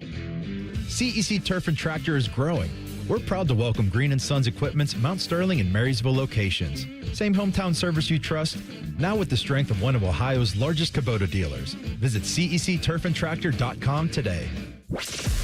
Bishop and Friends is sponsored by Diamond Seller, your true jeweler for almost 80 years. The Fan, Ohio's sports destination. Bishop and Friends present college football's most polarizing figure. Hey, Paul, how you doing? Come on back to our show, Tim. The audience hates you. This is ESPN's Paul Finebaum, sponsored by the Roofing Guys. For all your roofing, siding, and gutter needs, contact the Roofing Guys at theroofingguys.com. All right, buddy, I'm going to have you look into your crystal ball right out of the gates here. 5 years from now, what does the ACC look like? It looks a lot smaller than it is because, Beau, I don't think it's sustainable. And watching, not closely, but from a distance, the media days this week, it's just so disjointed. California, Stanford, Boston College, Miami, SMU. I mean, it is just one of the most absurd configurations, and I just don't think it is going to make it. The contracts start to run out at the beginning of the 2030s, and someone is going to be bold and say we've had enough. Yeah, I just literally on our show in the last segment, Paul, I literally just read every name in the conference and at the end just said, does any of this make sense? Like, and I it's just the damnedest thing. And I think the irony of all of this is the two that have been the chestiest about wanting out, and Florida State's been awfully chesty. Unfortunately for both of them, Clemson and Florida State, it feels like those programs are heading in the wrong direction to be, for lack of a better phrasing, the pretty girl that gets asked to the dance. And so if you are the Big Ten, I don't know that either one of those are appealing. No, and both are really in transition. Florida State, Norvell will be fired at the end of the season. That's a fait accompli. And I'm sure you alluded to it, but listening to Dabo Swinney yesterday was really sad. I mean, he's trying to convince us of how great he used to be. We saw it. From 2015 into 2020, other than Alabama, they were the best team in the country, and they won 2 championships. But Dabo's giving you stats yesterday, not only of the championships, but of what their record was leading in the fourth quarter. Absurd things that have nothing to do. He lost 6 games last year with the Heisman favorite and what we were told was the best defense in America. And someone asked me yesterday, like, what would you consider a good season for them? 9-3 would be their top end, and that's really not very good by Clemson standards, and I'm not even sure they can get there. So you and I only talk once a week, but you know me quite well because I just played a cut from Dabo in the previous segment, and I just went, what does this sound like? And up here, a lot of people don't get the reference, but having covered the end of it, Paul, it reminds me of the end of Bobby Bowden at Florida State. Bobby would do this. He would have these press conferences where he would talk about this run in the 90s. Now, the difference was Bobby was 80 at that time. He wasn't still a young man, and I think the sport had kind of passing by. His kid as his offensive coordinator, it was a mess. But that's what Dabo sounded like to me. No, and he plays a good old shucks, like, I think I'm still the coach. That doesn't work anymore. His record is unbelievable. But the last, I think, 5 years, he's lost 3-3, 4-4, and 6. And, I covered Saban, as you well know. A bad season for Nick Saban was losing in the national championship game. That's how we viewed it. And it was similar to Dabo. I remember 5 years ago saying, Dabo's dynasty is done. And they've done nothing since then. They have a new quarterback. I mean, he's bringing back the band. I mean, he brought back Morris, who was a disaster as a head coach. I don't know if that's the way you do it. And besides, I mean, they're no better than 4th right now in the league we just got through talking about is about to blow up. So you and I have talked about this a lot. North Carolina would be the one the Big Ten would want. It'd be the one the ACC would, or the SEC, I think, would want too. Is there anybody else in that league that would expand the financial footprint of the Southeastern Conference? There are a couple that I could make the argument maybe would for the Big Ten. Is there anybody other than North Carolina that would expand the financial footprint for the SEC? I mean, in a weird way, Miami, because they are a brand and they do represent, when they're good, they represent more than just a private university in a desirable location. After that, I mean, SMU is intriguing only because they're so rich. I mean, let me give you something. A year and a half ago, the president at the University of Texas, now do I need to tell you the haughtiness of that university, left Austin to take over at SMU. Why? Money. The money there is so available. That told me there's more to SMU than I was led to believe. Rhett Lashley has turned down at least 1, maybe 2 SEC jobs to stay there. So, I mean, that's hard to explain to people where you live, but I would watch them closely. So once again, you and I are on a similar thought. I just made that case 20 minutes ago that if the Big Ten was going to take anybody other than Carolina, that I do think SMU is more intriguing to me than Florida State or Clemson. You give me Dallas, you give me easy direct flights, you give me a program that is a school that's incredible academically, and then financially they're loaded. I'm with you. I see them the same. So I think they're a real interesting program to watch in all of this. And, of course, the Big Ten's big workaround here is Notre Dame. I think that's kind of the thing that they're working for is if the ACC crumbles, come on in, Irish. You should have been here a long time ago. So that's kind of the other one that's out there. And there's someone that needs to watch because if the ACC does crumble, do they try to prop it up on their own? And I think Notre Dame's interesting. I was on Get Up this morning, and following me was Marcus Freeman and their cornerback. I mean, they had to go to New York because they don't have a media days. And by the way, they can do that. But at some point, somebody up there is going to go, we're really not, we have all the money. We have a great endowment. Let's make it easier. And I would say the Big Ten is a good answer for them. All right, Paul, we're doing 20 most interesting programs on the show. We have a new program every day. So we've done Texas Tech, Texas, Oklahoma. Yesterday we did Auburn. Today we're doing Alabama.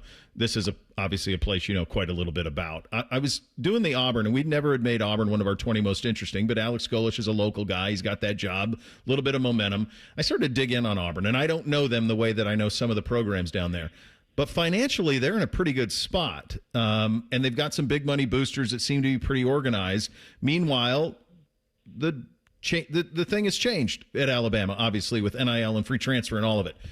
When you think of those two programs and where they are right now, what comes to mind for you in terms of just the temperature in those two fan bases? Auburn could be very dangerous in the future. You always hear, like I heard Colin Cowherd the other day saying the SEC doesn't have any money. Well, not as much as the Big Ten, but Auburn has 2 billionaires connected to the university. Alabama has 0, and because Alabama is just not that rich of a state. I think DeBoer is going to be the telltale. If he bombs, and that's a story we'll be following very closely this year, then I think Auburn could ascend. I mean, in the 80s, Pat Dye got to Auburn. They had lost to Alabama 9 straight times, all of them to Bear Bryant. And they went on a run, as you well know, Bo Jackson, Cam Newton 25 years later. And Auburn has played for the national championship twice since 2010, but you don't know it because it's been 6 years since they've had a winning record, but they're capable of it. Paul, we're going to do Alabama here in 20 minutes, and I saw a video from Nick Saban. It must be his daughter, and they're at Bryant-Denny, and his grandson or granddaughter, I couldn't tell, is running around the field, and Saban's walking around the field. And I just think to myself, my God, how could DeBoer succeed there? How can you possibly – he's not living in Saban's shadow. He's living in his house. Yeah, and I know this will sound disrespectful, but Nick Saban just isn't going anywhere. Yeah, I mean, if he had gotten a job somewhere else in the NFL president, he would have left. But, you know, he's doing game day, which means he's on the college football mind every single Saturday morning. He has an office there, and he likes going to games with his wife. So you're going to see him. And by the way, it's more her wanting to go to the games, but you know he's making up for 50 years of ignoring her by going to a couple of football games a year. So you'll see him at the Georgia game. You'll see him at other games, and every time you see him, it suffocates Kalen DeBoer even more. I've told you the story about watching them together at a celebrity thing. DeBoer is a shrinking violet compared to Elvis Presley. Yeah, there's no chance. You have no chance to succeed in that scenario. I do have to wonder, like, if he loses earlier, is he the head coach at Michigan? And honestly, who would have blamed him? Which gets us to SEC Media Days, buddy. Buckle up. Give me a Kiffin prediction for next week. Well, I mean, Lane Kiffin has been muted now for almost 3 months. He did that Vanity Fair interview. He spent 3 days trying to clean it up, and I'm telling you, we have not heard from him since. It came out today that there's a book being written about him, which may or may not upset Kiffin. I'm sure it will a little bit, knowing how paranoid he is. So I expect him to say something about that at Media Days. But I think you'll see Lane Kiffin on lithium this week in Tampa. I think his handlers do not want him to create any more attention that he already has. When you give me I'll have you jump in your crystal ball. SEC Media Days conclude next week. What is the number one talking point coming out of it? it's going to be Kiffin because all the other stuff that's more important is going to bore me, you, and especially the football audience. Because how many times do you want to hear about the Senate bill, about NIL, about all these things that are just being beaten to death? And Kiffin is the biggest storyline. Is can the SEC finally get to the championship game and end this three-game national championship losing streak to the Big Ten? But the most intriguing story is Kiffin. It's going to be a scene, man. Enjoy it down there. I know that you will, and we'll talk again soon. Thanks for your time, buddy. Thank you. Talk soon. There he goes, the Paul Finebaum Show, ESPN, SEC Network, joining us on the Bryan Heating and Cooling Systems Fan Guest Hotline. We'll do Thing or Not a Thing next. Bishop and Friends right here on The Fan.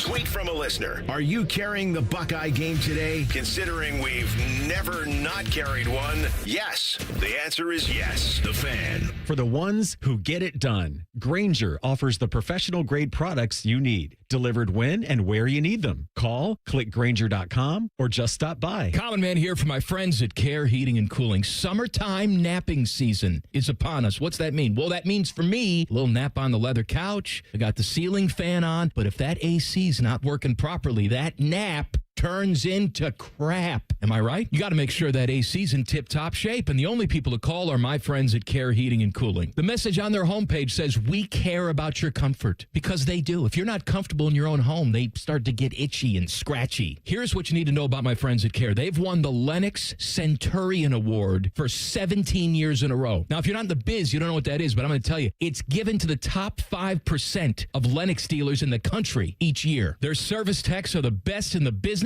and there's not a problem they can't solve, except maybe the meaning of life. They had no answer when I asked them. But think about living without central AC. Mess you up. My friends at Care also have easy online scheduling. CareHeatingandCooling.com. Care Heating and Cooling. Call 1-800-COOLING when you need a company you can trust. Scotty Vegas here, and my new Bronco from Krieger Ford might go down as one of my best purchases of all time. I love it. The family loves it. I decided to get my wife's car some much-needed service. Krieger Ford conveniently picked up her car. I was prepared to spend a ton on repairs. Nope. They walked me through the problems, and it was fixed and brought back to our driveway in a day. Plus, saved me some money for some summertime parlays.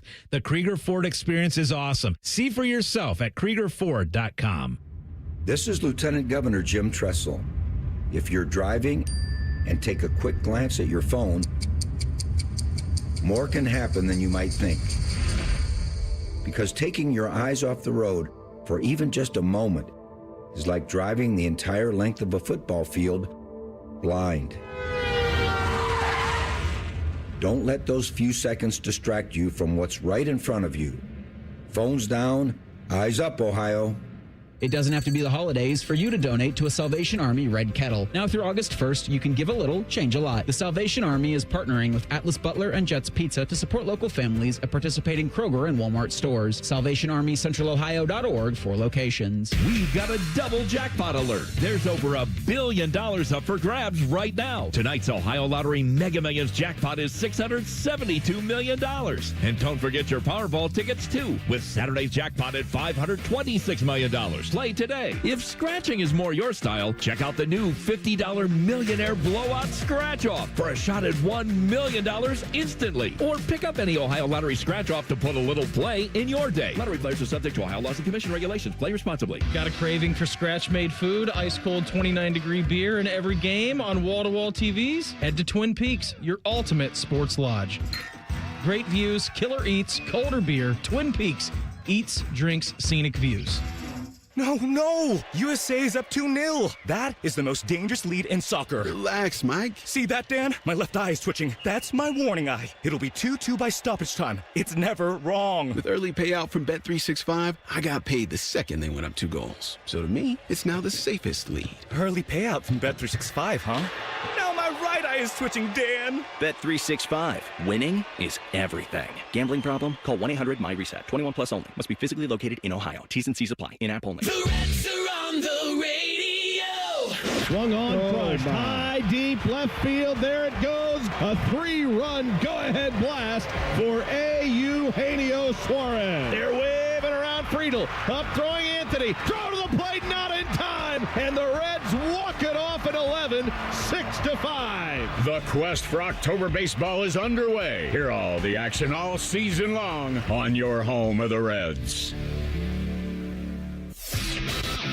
Your favorite fan shows are available as a podcast. What a concept. And don't miss exclusive podcast content like Austin and Byrne. Listen on your schedule from anywhere in the world. Available wherever you get your podcasts.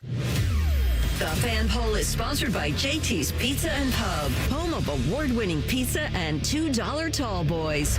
All day, every day. Taking the art of sports radio and day drinking to a whole new level.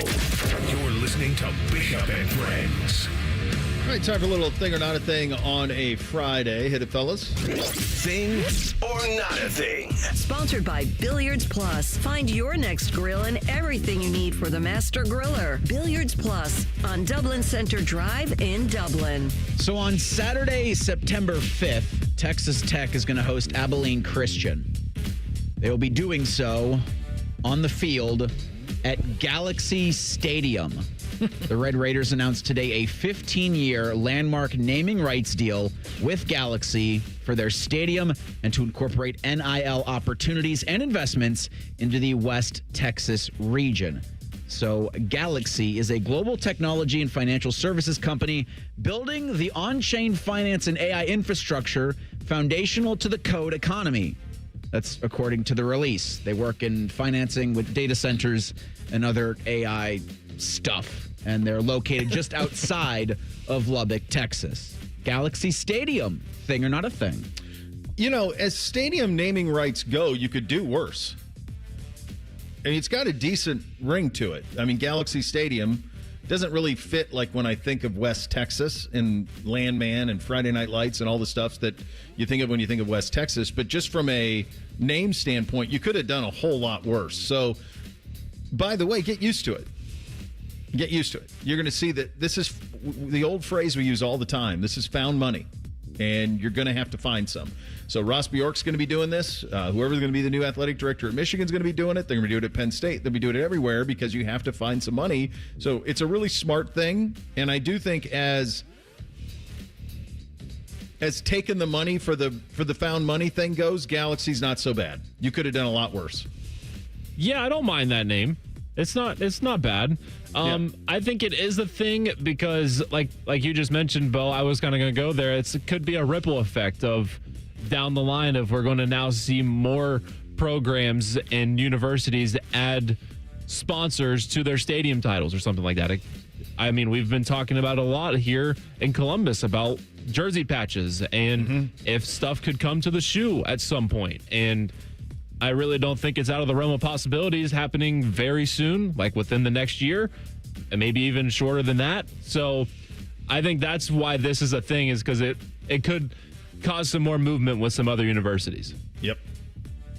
In something that felt like it happened months ago, but it wasn't really official until the beginning of July, Giannis Antetokounmpo, introduced by the Miami Heat Thursday, it was revealed that he'll be wearing number 7 in South Beach. The 31-year-old Antetokounmpo wore 34 during his 13-year career in Milwaukee, told reporters yesterday, quote, "I feel like 34 holds so much weight and has so much history, and out of respect for the organization that drafted me, I decided to leave that number there," end quote. Thing or not a thing?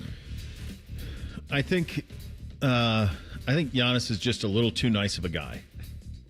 Is what I think. And this doesn't have anything to do with the number, but I think what his quote here that you read, Reese, tells me is that this is a guy who is incredibly conflicted about leaving Milwaukee. And because he was so conflicted by it, he didn't force their hand as soon as he probably should have. And he could have gotten out of there a little bit earlier. Now, he did win a championship there, so this isn't Garnett in Minnesota where he didn't contend. Like, he won an NBA championship from Milwaukee. He delivered in the biggest possible way. But I think he probably should have got out of there at least a year earlier, maybe 2 years earlier, and he would have found himself in a little bit of a better spot. What number he wears is not a thing to me. We saw LeBron wear 6 down there after wearing 23 in Cleveland. So the fact he's wearing 7 isn't a big deal to me. But I think what I read out of this is the incredible loyalty that he has to Milwaukee probably prevented him from leaving when he should have. Yeah, the first thing that I thought of, it's just one more number than LeBron was in Miami. 6 and 7.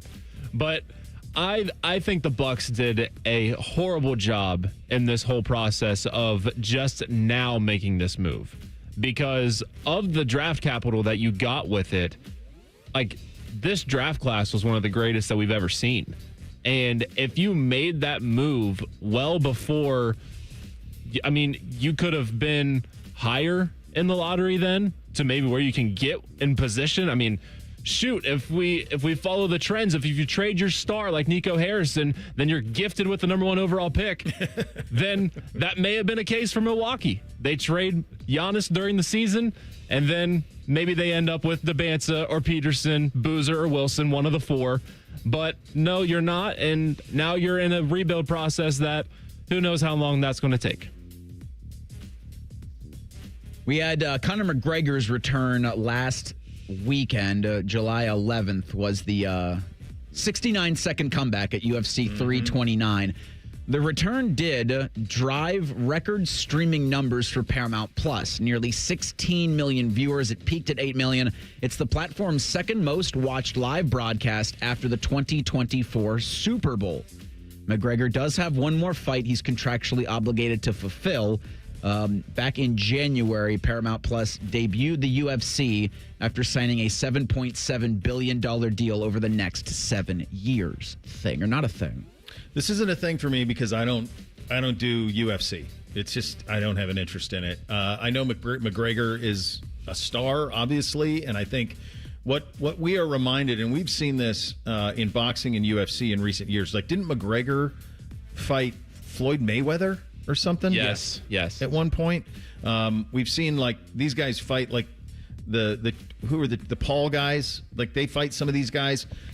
What those sports need, what combat sports need, whether it's boxing or UFC, you need personalities to sell it. You need that. So you need the combination of talent, but even more so personality to sell it. And McGregor still has that, despite obviously being well past his prime. And then what did he shred his knee in this thing? So it's going to be a while before he gives him that second fight. Yeah, this was a wild night for me. I'm not a big UFC guy, but like I'm a McGregor fan, and like I have friends that are very much into UFC, and like I knew that he was fighting, so I'm like, okay, like I'll try to tune into this, and I'm like, okay, like it's the main event. It's not going to start till midnight or around then, and at the same time, the Argentina game I think against Switzerland was going on, and I was like, okay, like this is a close finish. I'm going to watch the end of this, and then I'll flip it to Paramount Plus and watch the McGregor fight.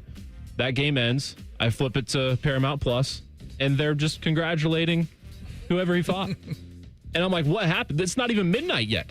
I thought this was like, I thought we were still in the build-up to this. And so then I rewound it and saw the 60 seconds that it was. Yeah, so wild. It was a crazy scene, crazy story. Crazy story. But I find it crazy that it is getting that many views. But like McGregor, he moves the needle, like you were just mentioning. He's got the personality. He's got all that to where whenever he fights, you're going to tune in just to see what he does and the antics that he does. The Athletic reported earlier this week there's a FIFA mandate with games in the World Cup. So you'll see Saturday for the consolation, Sunday in the final, to air what's called a dignitary shot in each half of each match. The dignitary shot is one that showcases the highest-ranking officials present at a game, as well as those described by FIFA and its accreditation system as VIPs. Very, very important people. Those can include heads of state, confederation officials, celebrities, or members of soccer federations. The chief VVIP, it would appear, is Gianni Infantino, who's the president of FIFA. He reportedly used a private jet of course he did. To go to at least 2 matches in the World Cup stage a day. Where did he get the jet, Reese? Qatari Airways. Where was the last World Cup? Qatar? Oh. It's Qatar. Am I saying it wrong? It was. Oh. It was there. Oh, is it? You know. Oh, was it? Oh. I bet they did provide a jet. FIFA says they're good at that. My windy fingers are up here. FIFA says it would be misleading to say it's directed specific shots of its president during games in its World Cup, end quote. Thing or not a thing? Just a gross thing. Just a grift that never ends, right? I mean, that's like of course the jet's provided by the Qatari guy. Of course that's how it works, because that's what FIFA is. It's a grift. So you'll get Donald Trump will be there because the president's going to allegedly he's going to be there. You're going to get so Spain. You're going to get Penelope Cruz and Javier Bardem will be represented. And I wonder if Shakira's going to be there, and she'll probably be rooting for Argentina out of spite because her ex-husband and baby daddy's a Spaniard. So my guess is she'll be there in Argentina gear. Those would be my guesses. Yeah, I'm with you on this being not like a weird thing, but I do have a question. Mm-hmm. So the VIP, Justin Fields was at a World Cup game and they showed him. Does that classify him as a VVIP? It would now. He's valedictorian of summer school. That probably wasn't a game that had a lot of big VIPs. I think it was an England game. Really? One of their comebacks. It was in Atlanta. So they showed Beckham, obviously, a lot, and then that was it, huh? Okay, good job out of Jay Fields. Yeah. That's nice. Final hour of the program on a Friday coming up next. 20 Most Interesting continues. We put a ribbon on the Iron Bowl. We did Auburn yesterday, Alabama today. Are those two programs set to change spots in the pecking order in the SEC? A big season for Kalen DeBoer. Get to that coming up next. Bishop and Friends right here on The Fan. Winners of the prestigious Platinum Microphone Award every year, given to the best radio station in the world. No need to look it up. It's real. The Fan. If you dread dealing with your insurance company more than you dread yard work, in 90-degree weather, Wow, it is a scorcher out there today. with a swarm of hungry mosquitoes buzzing around, then you might have Insuranoia. And if you have Insuranoia, then you should get NJM. They go to great lengths to do what's best for their policyholders. No jingles or mascots, just great insurance. NJM. This year, America celebrates 250 years of hard work, determination, and people who built something meant to stand the test of time. That same spirit lives right here in Central Ohio. In 1992, a 22-year-old named Tim Newman climbed onto a roof with a simple goal: do honest work, treat people right, and never cut corners. One roof became hundreds, hundreds became thousands, and every job was built on the same promise: a handshake you can trust.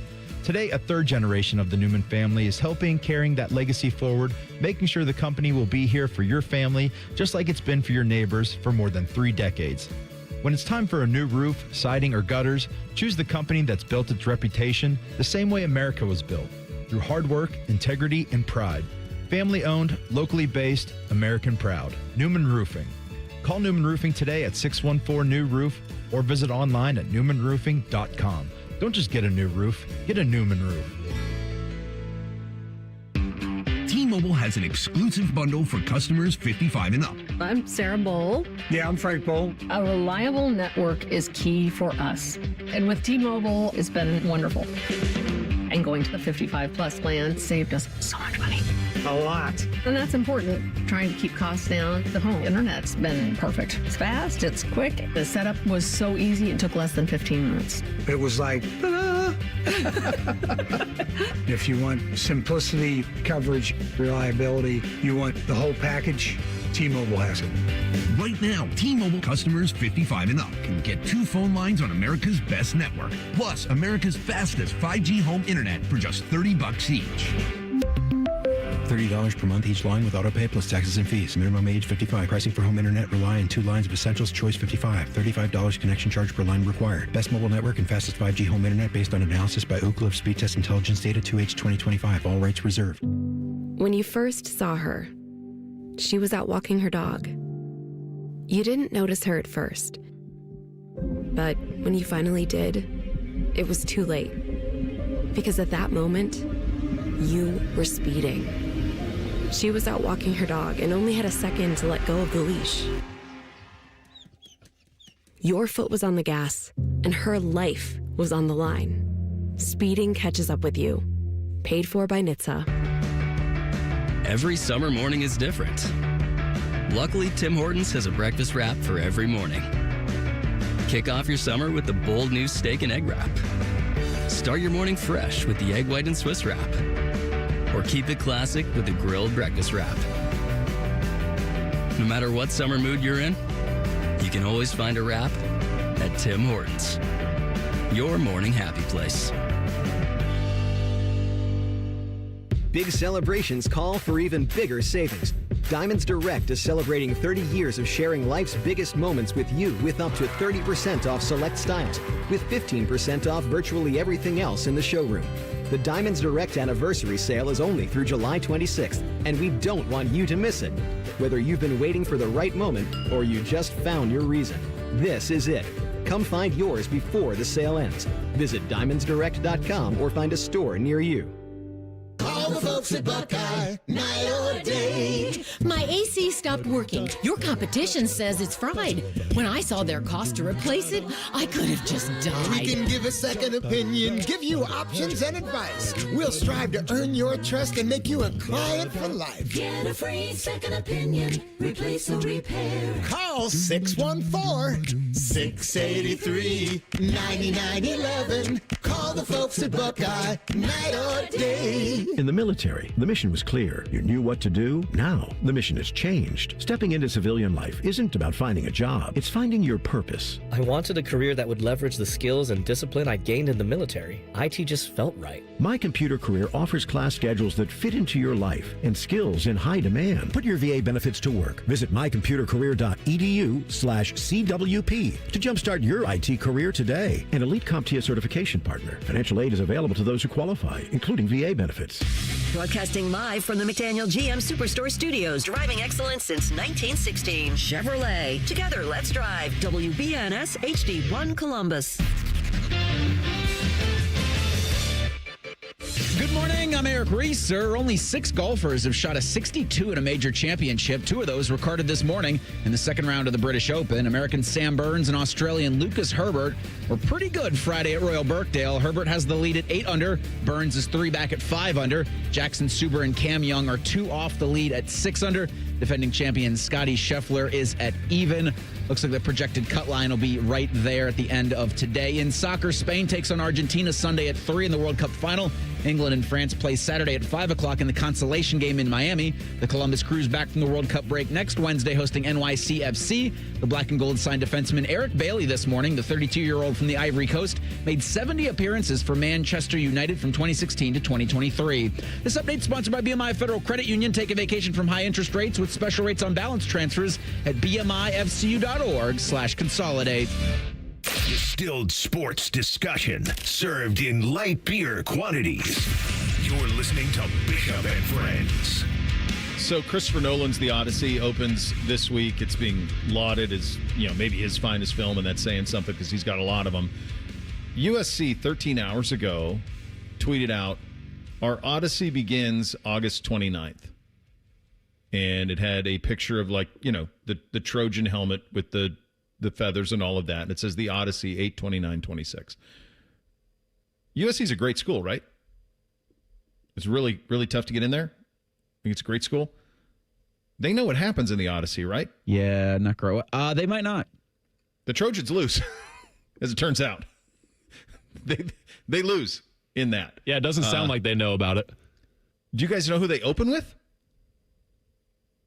I don't. San Jose State. Also the Trojans. Spartans.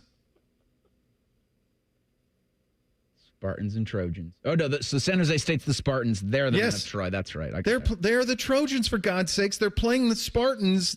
Have you read it? It's been around for a while. They've done a lot of movies on it. What are we doing, SC? What are we doing out there, Link? You got a kid in, their 20s, not familiar with the Odyssey, but trying to, jump on. Their helmets look similar, so, yes. I mean, holy smokes, what a miss. What a bad job. It's a really bad job. I don't know. What would that be like? Like us having the outcome of the Civil War wrong with a Sherman? Yeah, if you tried to be something. Alabama putting a picture of William Tecumseh up and being the path to Atlanta ends or something like that, and going, well, dude, do you know what happened there? Do you Georgia doing that? Yeah. Georgia doing it? That'd be the best one, probably. Good grief. Speaking of Bama, they're 20 most interesting today. Hit it, guys. We'll expand conferences, we'll expand the playoffs, but we'll never, ever expand our interests. Bishop and Friends present the 20 most interesting programs.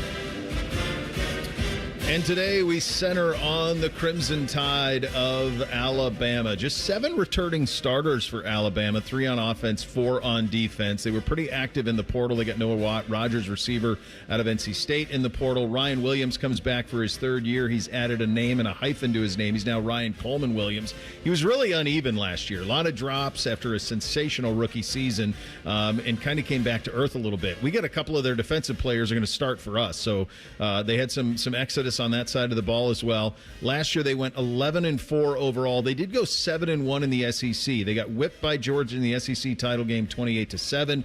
They did beat Oklahoma in the college football playoff first round, and then they suffered probably the most humiliating loss in all of the college football playoff, and probably the one loss that if you just flipped on a TV and you'd been living in a cave in Burma like Peterman and Seinfeld for 2 years, you said, wait a second, I'm watching a Rose Bowl and Indiana's ahead of Alabama 38-3.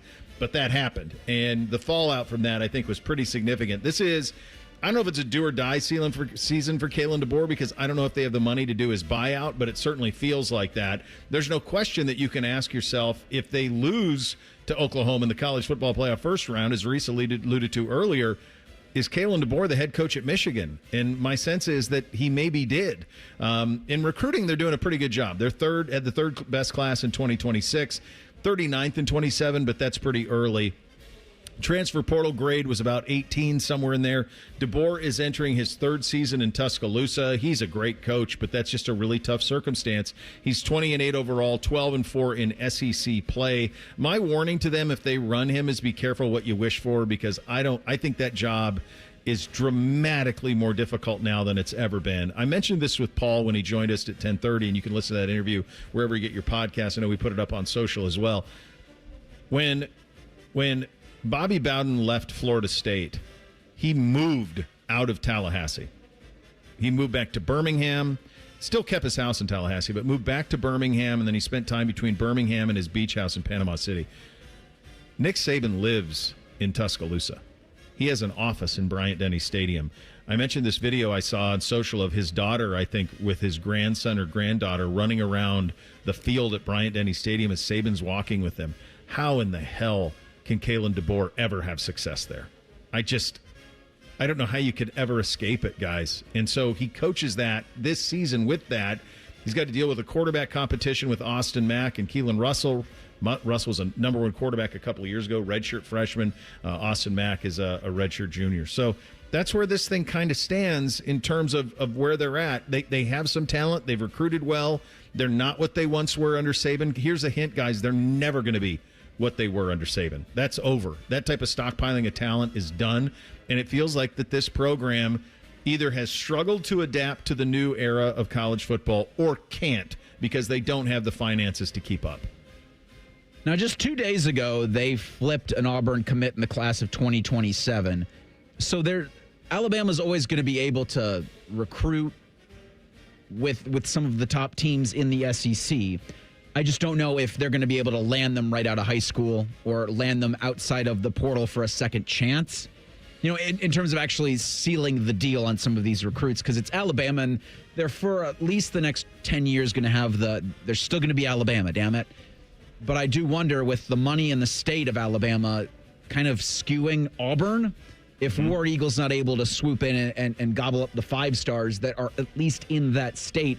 The further we get from the Nick Saban thing, I think that Alabama fans, you can't ever be mad at Nick Saban for how much he won and for what he did to that program and really bringing it to the forefront of college football and kind of changing everything for college football in that state. But he kind of made this an impossible follow-up with everything that you just said that Kalen DeBoer's got to deal with. And probably everything after the next guy is going to be impossible so long as Nick Saban's one of the premier voices in the sport, remaining one of the premier voices while he remains a fixture on campus. He's got a statue, and he's not dead. And he's walking around like he's going to games. It's the craziest thing ever. Like, even here, guys, Tress left. He moved out of town. Urban left. Sold his house. He's still got an apartment, but he sold his house. Like, that's what you do. You allow the new guy to kind of sow his own oats a little bit here. Jacob, I mean, like, come on. Yeah. And that's why it's so tough, because you're going to a whole new situation for Kalen DeBoer. And so, like, you're You're trying to build it the way that you built Washington, basically, and making it yours. But it was the most impossible job to fill because of what Nick Saban did. And their standard level is the same as we have it up here in Columbus. You got to win now. You got to be constantly competing for championships. 10-2 at worst is their expectation. So it's tough, and I want to say give him time to build it with his guys, but you really can't with the standard of Alabama. Yeah, and I don't know, because I think he got a new contract when he was flirting with Michigan. Yeah, he did. Right. So they really can't go anywhere, and I don't think they should. I think he's a hell of a coach.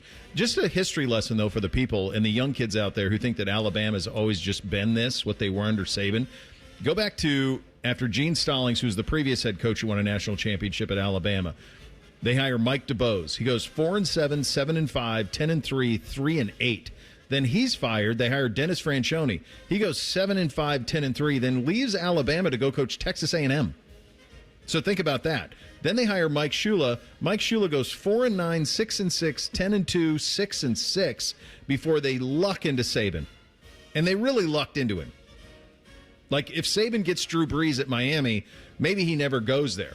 Now, Saban's run is the best run in the history of the sport. It just is. I mean, it's just ridiculous that he won 6 national championships in that tenure, and did so in a year where in an era where he had to win it on the field. It's really, really crazy to wrap your head around the amount of success that they had. But at the same time, holy smokes, I really don't know where they go from here. And I think it's a massive season for him. It's a massive season for that program. It's going to come down to the quarterback play.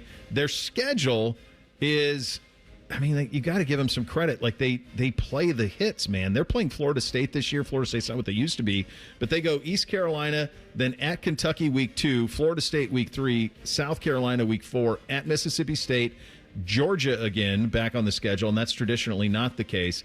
At Tennessee, Texas A&M, LSU, Vanderbilt, Chattanooga, Auburn. Like his success, 9-3. It's a playoff record. I mean, that's a playoff schedule. Yeah, I think I see 10-2 at the best. Because like it helps that you get Georgia at home, but like at Tennessee, at LSU. You get Texas A&M at home, which is nice, but like I think those are at least 2 for sure losses because it's not easy. Their rivalry with Tennessee and then what LSU has this year. That Georgia game could be what makes it or breaks it for them. Yeah, and the reality is that that gives you no room for error in a game that you lose that you shouldn't. Right. So there's that part of it too. Very tricky year from them. Very interesting to see where they go. We'll hit the categories with the Crimson Tide coming up next. Bishop and Friends, right here on The Fan. If you miss a live show, you can catch the podcast. If you miss the podcast, our hosts have volunteered to have dinner with you. Ma, the meatloaf! The Fan. This is Mary at the Department of Rejected Dreams. If you had a dream rejected, IKEA can make it possible. Hi, I've been dreaming of having an epic college setup. But your college budget is less than epic. Way less. Well, with IKEA, you can get everything you need for college, from bedding to storage and decor, all at a great price. That's good economics. Sounds like someone just found their major. Visit IKEA in-store or at IKEA.us to get ready for college. IKEA, dream the possibilities. Hi, I'm Patty, founder of Awesome Tex. I started with a big idea to give old clothes a new life by turning them into recycled fibers and threads. Everyone told me that this was going to be impossible. But Chase for Business believed in me. They gave me a lot of guidance from the beginning. Get financial guidance from bankers in the Columbus community and convenient digital tools all in one place. Learn more at chaseforbusiness.com. Make more of what's yours. Real customers compensated. JP Morgan Chase Bank, N.A. member FDIC.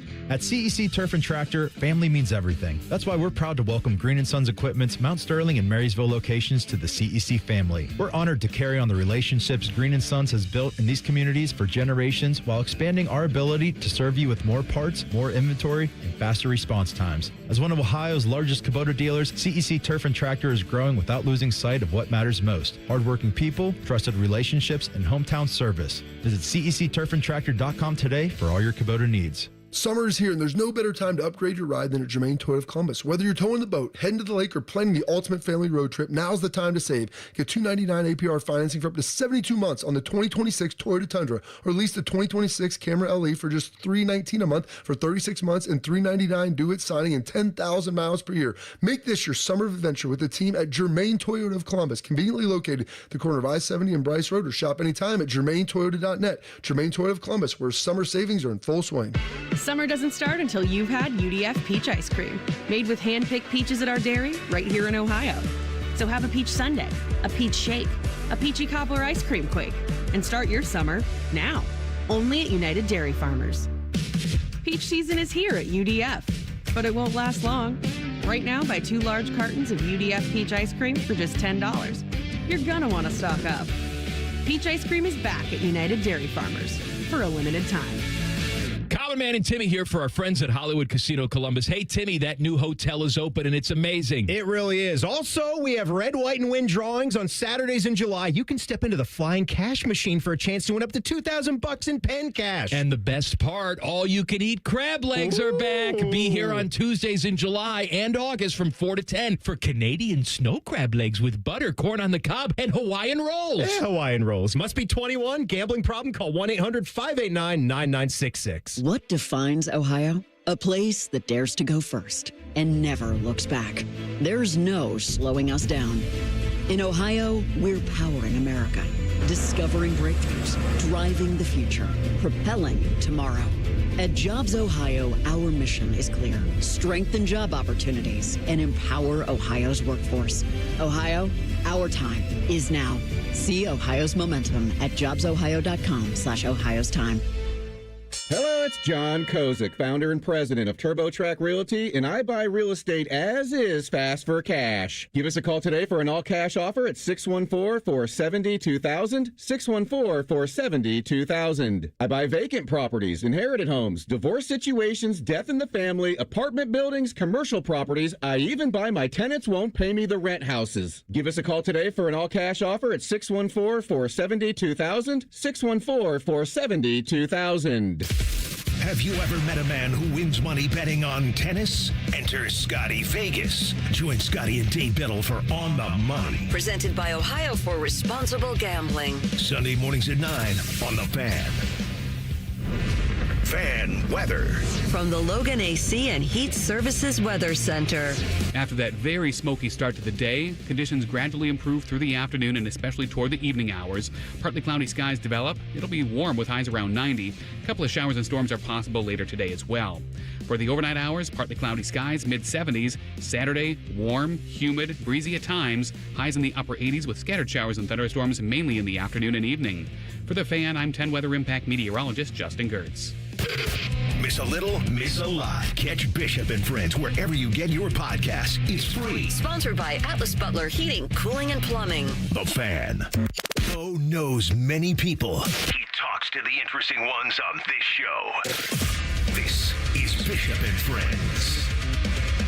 Luke Robinson, Locked On Bama, coming up in 12 minutes from now. Between now and then, let's hit the categories on the Crimson Tide. This is making Tim May happy. Is this the one we've heard the most over the last 15 years? Right? Probably. Yeah.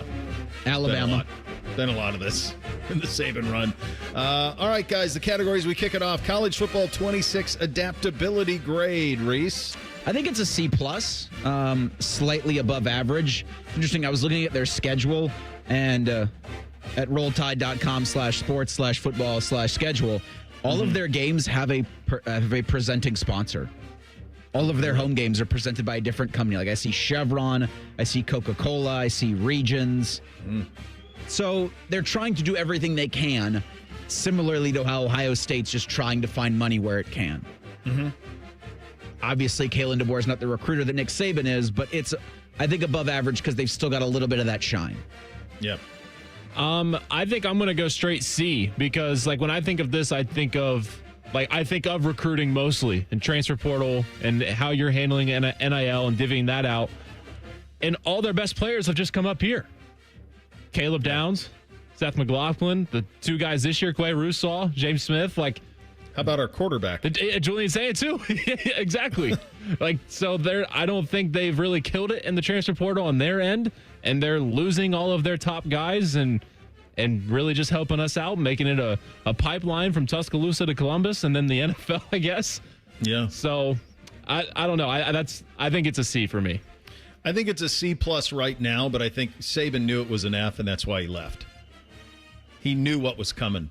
Remember that press conference? Or that wasn't a press conference. He had that availability in Birmingham where he talked about Texas A&M buying it and we need everyone to buy. He knew it. He knew it was coming. I don't think he had any interest in not being the head coach at Alabama, but I think he knew he couldn't keep it the way that he was doing it, and so he got out while the getting was good. So I think that they've improved, to Reese's point. They're doing okay in recruiting. They're hanging in there. But, yeah, they'll never get back to where they were, and I think Saban knew it was a D or an F, and that's why he got the heck out of there, and we'll see what happens going forward. Uniform brand grade for the Crimson Tide, Reese. I think it's a B. I love their uniforms. I love how they haven't changed them. Yeah. There's that story that you told about Nick Saban was being pressured by Nike. He's like, all right, I'll give you a change. And it was the smallest thing that you could not notice on television. He put the faintest houndstooth pattern in the numbers. That's all he did. They said, we need you to wear pro combat. He said, fine. You can put a faint houndstooth. You couldn't even see it. You'd have to see a physical jersey to see it. That's all that he would give him. Nothing. I'll go B+ because the jersey itself is pretty plain, but it's traditional. And so for a brand wise, it gets to an A. It's still Alabama. That's what you're getting. It's an A- for me. I think the uniforms are great. I love that they haven't changed them. I love that they randomly have Big Al, like this elephant, but they're Crimson Tide, which is something that happens in the ocean. All of it wins, and I think just the history just drips. I don't love the color scheme, which is the only reason I keep it out of the AA+ range, but I think everything else, they pretty much hit it out of the park with the brand. Historical player you'd pick to add to this Alabama team, Reese? Devontae Smith's, I think, the most obvious. I think it would be fun if they brought back Terrence Mount Cody. You always like him. And He's always your guy. Just to see how that would go. I think I'd like to see Derrick Henry back in college just to see what that would be like. That's probably the right answer. But because of Williams, I want somebody that can get him the ball. They need a quarterback. Yeah, they need a quarterback. They got a couple good ones. So I'm going to go Tua. Just sling that thing to him. Hit him on the deep balls. Yeah, I was thinking Derrick Henry jumped to mind first and foremost, but then you think quarterbacks. It's crazy that they had Devonta Smith, Jalen Waddle, Ruggs. That was all one group of talent that they had. There was just a stupefying amount of talent. It probably is college Tua. That's probably, or Bryce Young. I mean, Bryce Young won the Heisman. Bryce Young would be pretty. Maybe I'll go Bryce Young just to have a little bit of variety there. I'll go Bryce Young quarterbacking this team. I think they'd be in a pretty good spot. Would they get an official visit from Friday Night Lights back half of the series quarterback Vince Howard? Reese? I don't think so. I'm leaning no. I think all of the Texas schools, Oklahoma, Georgia, LSU would be yes. I think Alabama would just kind of get left behind. Yeah, I'm going no as well. I don't see it. Just all the reasons that you gave, Reese, there. Just kind of a Texas guy. I don't view him going that far east. Be interesting to see what they do at recruiting quarterbacks in the future, too. Keelan Russell was a big one. DeBoer got him right away. They need him to. My hunch is they want him to win that job. That'd be my guess. I mean, they lost Sayan. Saban had the ability to recruit anywhere. DeBoer's a pretty good offensive guy. He got Griggs with him back now, so maybe that works out in a good way. But I think you're right. I just don't think Vince Howard's taking this trip to Tuscaloosa anymore based on where that program is at the moment. I think they do need a quarterback. Russell was a huge recruit. Russell's from Dallas. Yeah. I mean, he was a massive guy, so, maybe.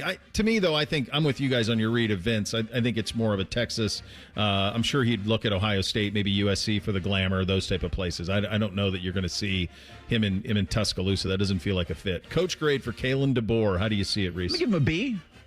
I think he's a good football coach, and he's gotten Alabama to the college football playoff, and they won a game in the college football playoff. They played for the SEC championship in his second season. Mm-hmm. But Alabama hates him. Yeah. Yeah, I'm a B as well. I do really like Kalen DeBoer, especially when he was at Washington. He's a great football mind, and I think he is a really good coach. But like we were mentioning in the last segment, like it's the most impossible job to follow. It's almost ridiculous that Saban, like, I'm sure nobody can hold his feet to the fire, but it's almost like, dude, leave. Get out of here. Go to the lake house somewhere. Go to the lake house in Georgia or Alabama, wherever the lake house is, and just chill. I think this guy's a tremendous head coach. I mean, he has earned everything that he's gotten in the sport, from the winning at Sioux Falls to being an assistant everywhere, as assistant at Indiana, and the job he did at Washington, where he went 11-2 and 14-1 and played the national championship game in that. He went 9-4 in year one with that mass exodus that you talked about. No Sand, no Downs, no McLaughlin. Their receiver went to Texas, and they went 9-4 in year one, and then last year backed it up with an 11-4, and when they went 7-1 in the league. So I think he's an A-. I just don't know. To me, it's the George line in Seinfeld. It's not me, it's you. That's what it's not DeBoer. I think it's Alabama. I just think that job is a much more difficult job now than it was 7 years ago when Saban was there. And to me, it's going to be very, very difficult. Sliding doors moment for Alabama. Reese. I think this might be the sliding doors moment in all of football, is in 2006 at the Miami Dolphins pass Drew Brees and his shoulder physical. So just for the kids, Saban's at Miami. He leaves LSU, builds that into a monster, leaves LSU, goes to Miami to go back to the NFL. They have an ability to sign one of two free agent quarterbacks. They bring in Dante Culpepper. They bring in Drew Brees. Drew Brees cannot get cleared by the Dolphins' docs because of his shoulder. So they go Culpepper. Culpepper falls flat on his face. Brees goes on to win Super Bowls and is a first ballot Hall of Famer with the New Orleans Saints. It is, I think you're right, Reese. I think it is the sliding doors moment in the history of college football. Because if Drew Brees goes to Miami, Saban doesn't go to Alabama, and who the hell knows what happens. Because I went over this earlier, they were caroming out of control. Dennis Franchione. Remember they had Mike Price, the guy from Washington State who got caught were they strippers? I think he was, and he was like, it's rolling, baby, like all of that. And then they went with Mike Shula. Like, who knows where this goes or what happens to that program if that moment doesn't happen. I think that's the sliding doors moment in football over the last quarter century, Jacob. For the sake of being different, though, I'm going to go with the 2012 national championship of what if they played Ohio State. I still think, though, like, how Urban left that game, saying like they're completely different than us and like that's the level we need to be at and like have that intimidation factor. But still, the undefeated Ohio State team against Alabama in the national championship, what could that have been? Well, the crazy thing is Bama wouldn't have been in it. That would have been right. It would have been Notre Dame. That's right, because they were both undefeated. Yeah, so it takes the championship away. It takes it away. The other one is if Colt McCoy doesn't get hurt in the first drive of his first national title in the Rose Bowl, and they have to go to a true freshman. Another really good one is what if they lose to Oklahoma? Is Kalen DeBoer the coach at Michigan? Like, there's a lot. There's a lot of them for Alabama. Win it all, make the playoff too soon, flame out. What do you see, Reese? Well, they better win it all. Roll Kalen DeBoer right out of Tuscaloosa. I think it's a playoff team. Yeah, I'm there too. I think it's a playoff team. We don't really have a category of what I think they are. I think they're a just miss. Okay.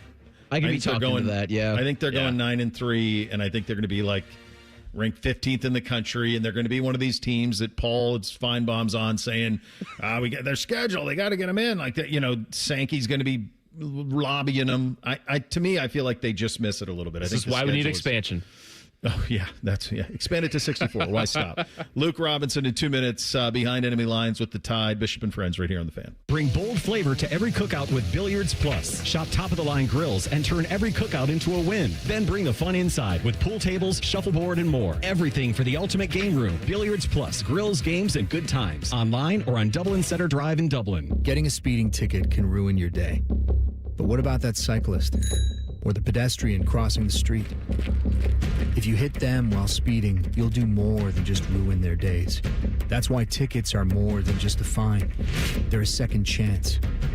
A reminder of what's on the line when you're behind the wheel. You won't get a do-over every time. So take this as your sign to follow the speed limit every drive. Speeding slows you down. Paid for by NHTSA. T-Mobile has an exclusive bundle for customers 55 and up. I'm Sarah Bowl. Yeah, I'm Frank Bowl. A reliable network is key for us. And with T-Mobile, it's been wonderful. And going to the 55 plus plan saved us so much money. A lot. And that's important. Trying to keep costs down. The home internet's been perfect. It's fast, it's quick. The setup was so easy, it took less than 15 minutes. It was like, If you want simplicity, coverage, reliability, you want the whole package, T-Mobile has it. Right now, T-Mobile customers 55 and up can get 2 phone lines on America's best network, plus America's fastest 5G home internet for just $30 each. $30 per month each line with autopay plus taxes and fees. Minimum age 55. Pricing for home internet rely on 2 lines of Essentials Choice 55. $35 connection charge per line required. Best mobile network and fastest 5G home internet based on analysis by Ookla of Speed Test Intelligence data 2H 2025. All rates reserved. Ready to tackle those home projects? With a home equity loan from CME Federal Credit Union, you get an introductory 3.99% APR for 12 months to make those upgrades happen. From patios to paint jobs, your home's next chapter starts at CME. Visit CMEFCU.org to apply today. Bishop and Friends is sponsored by Diamond Seller, your true jeweler for almost 80 years. The Fan, Ohio's sports destination. What's the weather outside? Who cares? Bakers and shorts. This is Bishop and Friends. 20 most interesting continues. We were at Auburn yesterday. We are in Tuscaloosa today with the Tide. For perspective on the Crimson Tide, Luke Robinson joins us. Locked on Bam on the Bryant Heating Cooling Systems fan guest hotline. Luke, thanks so much for taking the time. Before we get into the season and just kind of the landscape of all of it, and obviously there's a lot going on down there, if Kalen DeBoer and Bama loses to Oklahoma, is he the coach at Michigan right now? No, I don't think so. No, Okay. I don't think so at all. I mean, really, that rumor spread like wildfire, and it's fun too. You know, in the social media age specifically, you know, people want to put something out there for clicks, and then what happens is you get your clicks, and even if it's not right, I mean, how often does it cost you? How often does somebody say, man, their reputation was ruined by this? And it just never is, because we all have the attention span of a fruit fly, and I'm included in that group. And so what you do is you look at this, you go, oh my God, I can't believe this is happening. And then you look at the bright, shiny thing that's right after it, and it just keeps rolling on. But no, I don't think that was going to happen. Well said by you. I try to press that on the program quite a bit, that there is no consequence for illegitimate or inaccurate reporting anymore. You can kind of say whatever you want, which is a little scary, I think, for all of us. Okay, so I was, just quick background here, I was in Tallahassee when Bobby Bowden left and became Jimbo Fisher, and Bobby left town. He left. He went to Birmingham, and then he went to Panama City, and he was not in Tallahassee much at all. And here in Columbus, I was here when Jim Tressel left, and I was here when Urban Meyer left, and they both left town. Nick Saban appears to be omnipresent at Alabama. How is he managing that, and how awkward can that be for him? To me, it would seem to be almost impossible. It's not like he's trying to get out of his shadow. My God, Luke, he's living in his house. At least that's the way it feels. You know, I think at first it could have been a little difficult. I think all that is kind of past. I mean, Nick Saban has sort of faded into not czar of college football, but sort of universal rep for college football. I mean, he loves Alabama. He loves Tuscaloosa, does a lot of charity work here, has some other businesses here. And you're right. He's omnipresent. He seems to be everywhere. He's also omnipotent. I mean, in Tuscaloosa. So he can do whatever he wants to. But I think that, you know, if Nick Saban had moved to Alaska or Fiji, his presence would still be felt. That wouldn't matter. And so I think that is it. Really, Saban has done a great job trying to help Kalen DeBoer, if you ask me. It's not like Saban has gotten on the radio and done things like, well, if I was coach, I would have done this instead of calling that play, or, you know, I would have hired this guy instead of that guy, or I'd play this quarterback instead of that one. Saban's been pretty helpful for Alabama for the most part, but I think overall, and I mean this sincerely, there are people out there who don't like Nick Saban, and I get it because he was incredibly successful. And when people are really successful and you usually beat other people's brains in all the time, they tend not to like you. But I think now that we're 3 years away from him, people should respect what he did for the game, the opinions he has. He's the greatest coach of all time. And I think he also has a genuine, and I mean, I've met Nick several times. One of my close friends is one of his close friends. I mean, I'm not trying to do a name game here. I'm just telling you the truth. And I've had conversations with that friend of mine, and I can tell you right now, Nick loves college football. He wants the best for it. Now, is his opinion always going to be 100% correct? And in my view, yes. I'll never doubt the man ever because I'm an Alabama homer. But I think that he will be wrong sometimes. There's no doubt. But I do believe it all comes from a place of, I want college football to be better. And yes, he still can be an Alabama fan and still want college football to be good too. It's not just, I want to do what's best for Alabama. I want to do what's best for the sport. I truly believe that's the way he thinks. Yeah, I think you're right. And I agree with you on most of what you said there. I think what makes this so interesting from 30,000 feet is he got out at the time when all of this chaos was coming. And I don't know Alabama like you do, but I was in that part of the country for 7 years and certainly know some of the programs that have a lot of money and got billionaire boosters. And heck, you got one in the state of Alabama that's got 2 billionaire boosters that they're tied to in Auburn. So when they need to get some money, they can do it in a hurry. How is Alabama combating that? Because to my knowledge, and I just had Paul on an hour ago, and he and I were talking about it a little bit, Finebaum, like, where's the money going to come from, and how are they finding it? That's the big question. Look, it's not a big deal for Texas. It's not a big deal for Texas A&M. And, yes, I know Auburn has Tim Cook, who's the CEO at Apple, and I know they have Jimmy Rain, who is the CEO, and his family founded Great Southern Wood. And Jimmy Rain is a huge Auburn guy, and my company, my family business that I work for, we've done a lot of work for him. He's a fantastic human being. And Tim Cook has contributed to Auburn, but I wouldn't necessarily say he's like throwing bags of money at them. I think Alabama and Auburn and some other schools like that are all sort of in the same boat. You've got to go. Okay. You got to get quantity over quality sometimes. You got to get like a lot of $10 contributions where you can. Now, Alabama's got a huge brand, and they're not nearly as bad off as some people like to think that they are. They're in pretty good shape NIL-wise. But the problem is it's growing so exponentially year over year that, people are talking about Alabama's recruiting. I'm not trying to deviate from the question, but I'm getting to a point here. Sure. So Alabama's recruiting class is ranked right in the 30s right now. And around these parts, people are just, hamming it up, and they're loving it. And Jimmy and I on Locked On Bama keep saying, guys, this year was always going to be like it's going to be a small class. They're not going to overspend for somebody because they want to retain who they have. And what I mean by that is, let's say Keelan Russell wins the quarterback job. And I'm pulling numbers out of there. These are not confirmed, or these are just numbers I'm giving you. That let's say Keelan Russell's making $500,000 this year in NIL money and revenue share and all that. If he is the starting quarterback, if he's as good as I think he's going to be, and I think he's going to be really good, next year he may command $5-6 million. Mm-hmm. And so you've got to be ready for that. And if you've overspent for, say, a wide receiver in this class, you may not be able to pay the guy who is the face of your program. And it just gets very difficult. Look, Texas and Texas A&M, they got oil money, coming out of their ears. Yeah. But even they will get to a point. All these people keep saying that, oh, yeah, they'll always have the money. And it's true, SMU, all those places.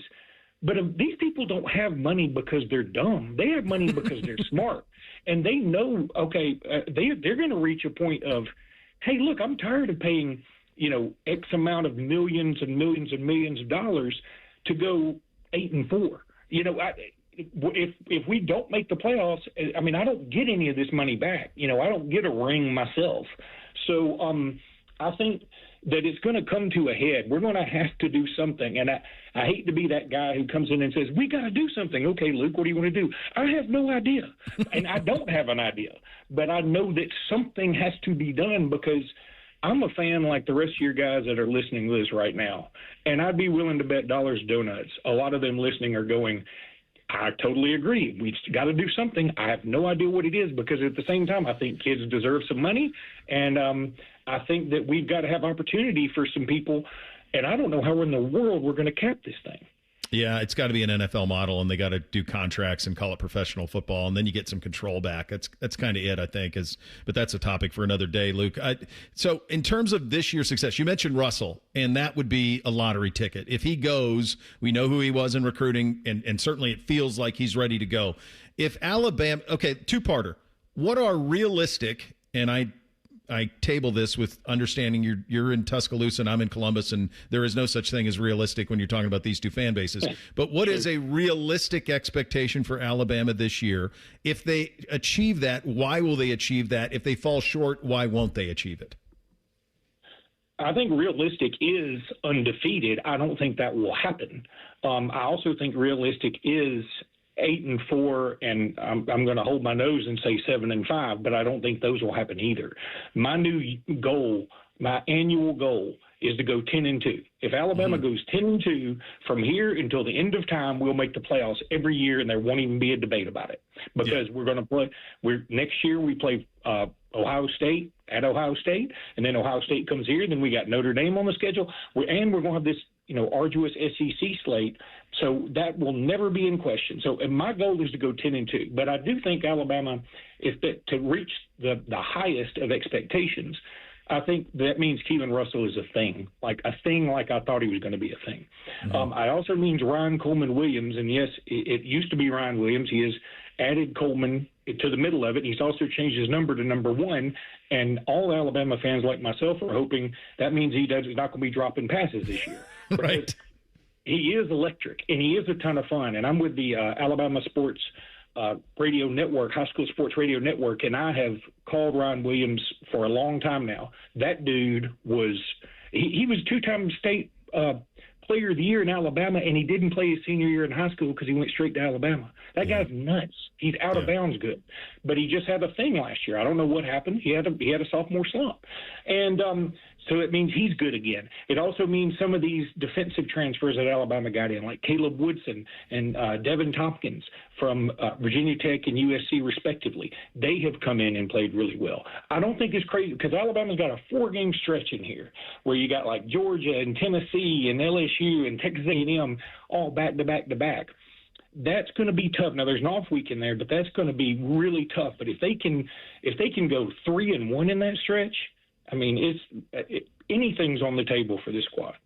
Yeah, going to be a fun one. Very interesting one down there. Really enjoyed the conversation, Luke. Thanks so much for your time.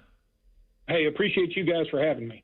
All right, there he goes. Luke Robinson, locked on Bama on the Brian Heating Cooling Systems fan guest hotline. Interesting week on 20 Most Interesting, getting Texas Tech, Texas, Oklahoma, Auburn, and Alabama. And, of course, you can get those wherever you get your podcast. We always do them in the 11 o'clock hour, so you can check those out if you're interested on some of those programs and some local perspective on all of those programs. Get you 3 things on a Friday. Up next, Bishop and Friends right here on The Fan. We have so many local shows, I can't fit them in a 10-second promo. So let's just say we're live and local all damn day. The Fan. For the ones who get it done, Grainger offers the professional grade products you need, delivered when and where you need them. Call, click Grainger.com, or just stop by. Nothing feels better on a hot summer day than coming home to a nice air-conditioned house. If your AC is on the fritz, don't sweat it. Call the pros at the Waterworks Heating and Cooling. We service all makes and models and can provide great savings on a Lennox home comfort system that delivers that perfect feeling. The Waterworks Heating and Cooling Services. Call us at 614-232-2222 and schedule fast service today. The Waterworks. Better care, better value, better results. Whoa, what's all this? These screens, the food? All for the game, bro. Dude, let us pitch in. No need. I've got it all covered. With T-Mobile, I'm saving $1,000 bundling my wireless and internet. No way. Really? Yep, and the price of my plan won't change for 5 years. Wow, I'm definitely switching to T-Mobile. Goal! Here's to score big with T-Mobile. Families save up to $1,000 a year when they bundle fast, easy to set up, all-in 5G home internet with 4 phone lines on Experience Beyond. And your plan price? Guaranteed for 5 years. Stay connected con tu gente and catch every match with T-Mobile. Join now at T-Mobile.com.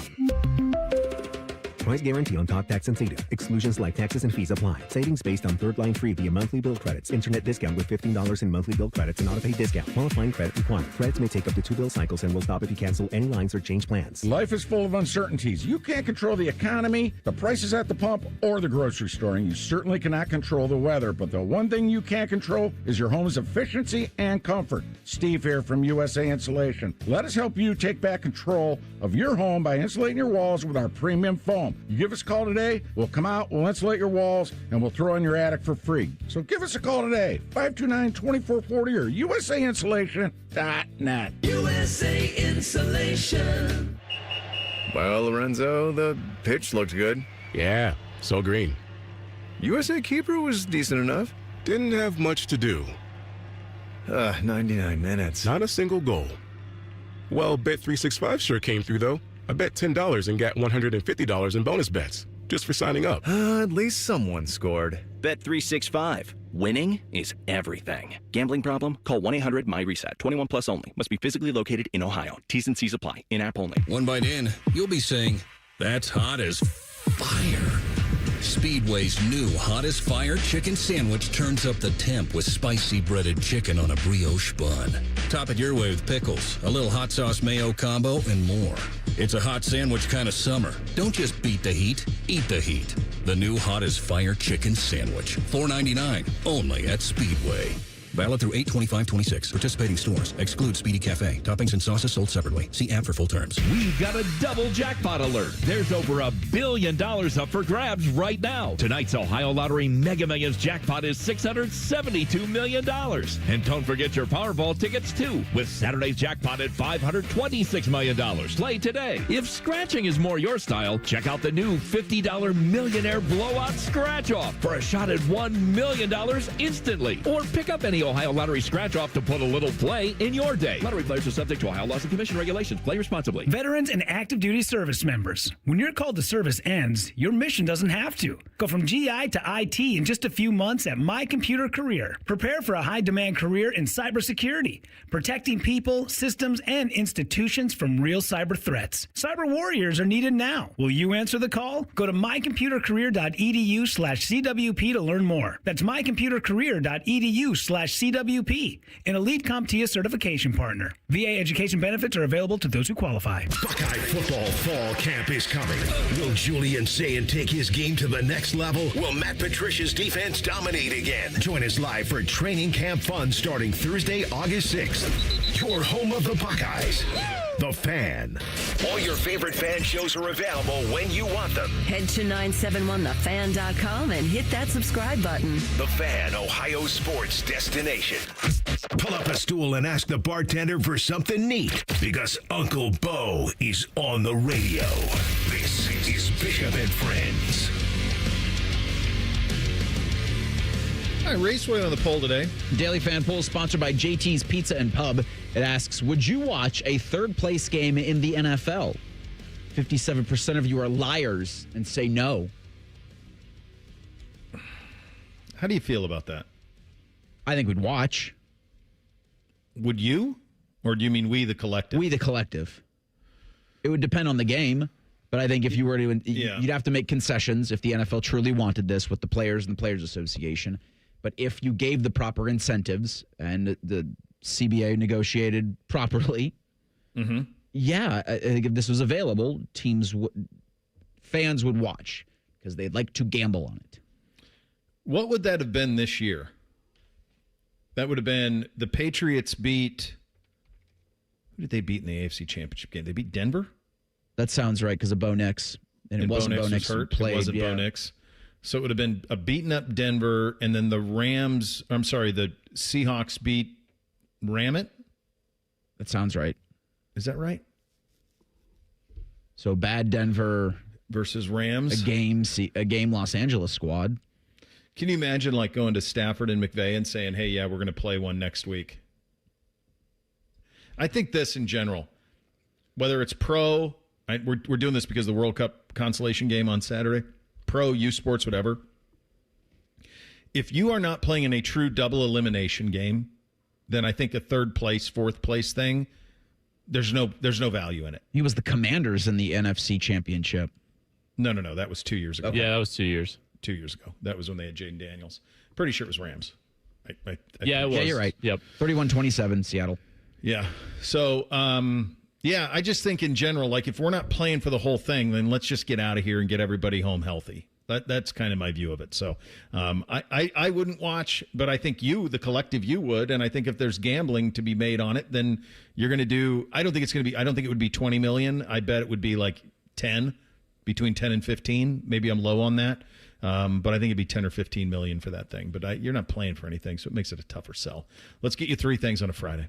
1, 2, 3 things. Sponsored by Newman Roofing. For all your roofing, gutter, or siding needs, call Newman Roofing today at 614-NEW-ROOF or visit online at newmanroofing.com. Number 1 for me, and we did 4 SEC teams this week, Texas, Oklahoma, Auburn, and Alabama on the show. Luke Robinson was great. He was the Locked On Bama guy. He just sounded Bama, everything about it. And it is also a perfect example of why Paul's show works. Everybody in that league, most everybody in that league, believes that they can win a national title. The delusion of grandeur is off the charts. Like Luke said, that the ceiling is 12-0. At that, I see a ton of questions with this Alabama team. Maybe he's right, maybe he's not. But what matters the most, the reason that it works down there, is because everybody believes it. You cannot go to Madison, and we'll do Wisconsin. I think Wisconsin's on our list. I know East Lansing. I know Michigan State's on our list. They're not going to go up there and say, with first-year Pat Fitzgerald, we're going 12-0. They're reasonable. Down there, they're not. They're not reasonable. One of the things I think we love about college football. First thing for me, so we're going to be doing South Florida and a group of 5 discussion this coming Monday. It'll be Baker and Joshua Perry. So the radio voice of the South Florida Bulls, Jim Lighthall, is going to be the guest at 11:30 on that. So we'll get some perspective from a guy that's, watched with Alex Golish last year and now in his first season in the booth. You'll see he's been up close and personal to how Brian Hartline has kind of taken and put his own stamp on this program. Yeah, and I think the other thing that's really interesting about that conversation that those guys will have on Monday is who in the group of 6 now can rock this party, because there's a lot of turnover at a lot of these places last year. First thing for me, our guy Bruce Thornton has a chance to play for a championship in the NBA Summer League. The semifinals are set, and they play the Grizzlies, which will have Cam Boozer, and then the Lakers will play the Warriors on the other side. And Bruce Thornton, man, he's been killing it. I think he had 23 points in their game last night, averaging over 20 points a game right now. Are you watching this? Yes, absolutely. God, you have a sickness. Is that even a question? You have such a sickness. It's crazy. Hey, at least you got good rookies to watch, and they've all put on a show, so that part's a little fun. But yeah, you may need an elixir for what ails you, my friend. You may. Number 2 for me, I hope by the time I get back in a week, the LeBron stuff is done. I think they've really mismanaged this, and I think it's really painting them in kind of a weird light. I suppose if he ends up in Cleveland, it'll all be good, but this has been a very strange 2 weeks for him. At his age, at this point in his career, to kind of chase all this attention has been very, very silly to me. I saw a video of Buccaneers tackle Tristan Wirfs hang cleaning 365 pounds. That's the most impressive thing I think I've ever seen. Yeah, that's wild. From a weightlifting standpoint, just to be able to lift that thing up, have it in the hang position, and throw it up on your shoulders. I know like Saquon Barkley, Nick Chubb have done some really impressive strength things, but just go to your gym, try to pick up 165 pounds, then try to see if you can do 265 pounds or like a regular deadlift. I don't think I could do that. Yeah, don't go and try 365. You'll blow your back out. Yeah. Second thing, in a little over 12 hours from now, I will be getting on the road with my wife and daughter for a week-long trip, getting to the beach, leaving about 2 a.m. tonight. Oh, so that crafty. Yeah, so that little Nora can sleep for the entire car ride. We're stopping in Chapel Hill on the way because we can't get into our place until 4 o'clock. We're going to Ocean Isle, which is like Holden Beach, right near North Carolina border. And so we got some time to kill, so we're going to run through Chapel Hill. I think maybe make a pit stop in Wilmington and then get down to the beach. Have a nice Go little... get some shots up at the Dean Dome. Hey, I'm going to try to. Just walk in emphatically. Yeah. Most of these places, I just walk in like I own it, and then you can't believe how much you can get away with. Yeah, absolutely. Just walk in and grab a ball. Number 3 for me, I'll be in Montana next week. Keep it between the navigational beacons. I will try to do the same out west. Look forward to some sort of grizzly encounters. My dad doing something inappropriate. It's all in play, as it always is when we go west. Final thing, be careful out there. The air quality is at 307, which I'm being told is dangerous. Yeah. So it's a hairy day out there. So be careful. Check on your neighbors if you're able to. Just be safe this weekend, everybody. Third thing for me, Rothman and Ice up next. Scotty Vegas is in for Matty Ice. They will be previewing the World Cup at 1:30, and Jensen Lewis comes on at 2:30 to talk about the second half of the baseball season. So stick around. You have that to look forward to, which is nice. We are back on Monday. Thanks for listening, everybody. Bishop and Friends, right here on The Fan. We're known for 3 things: games, conversation, and common man yelling about things only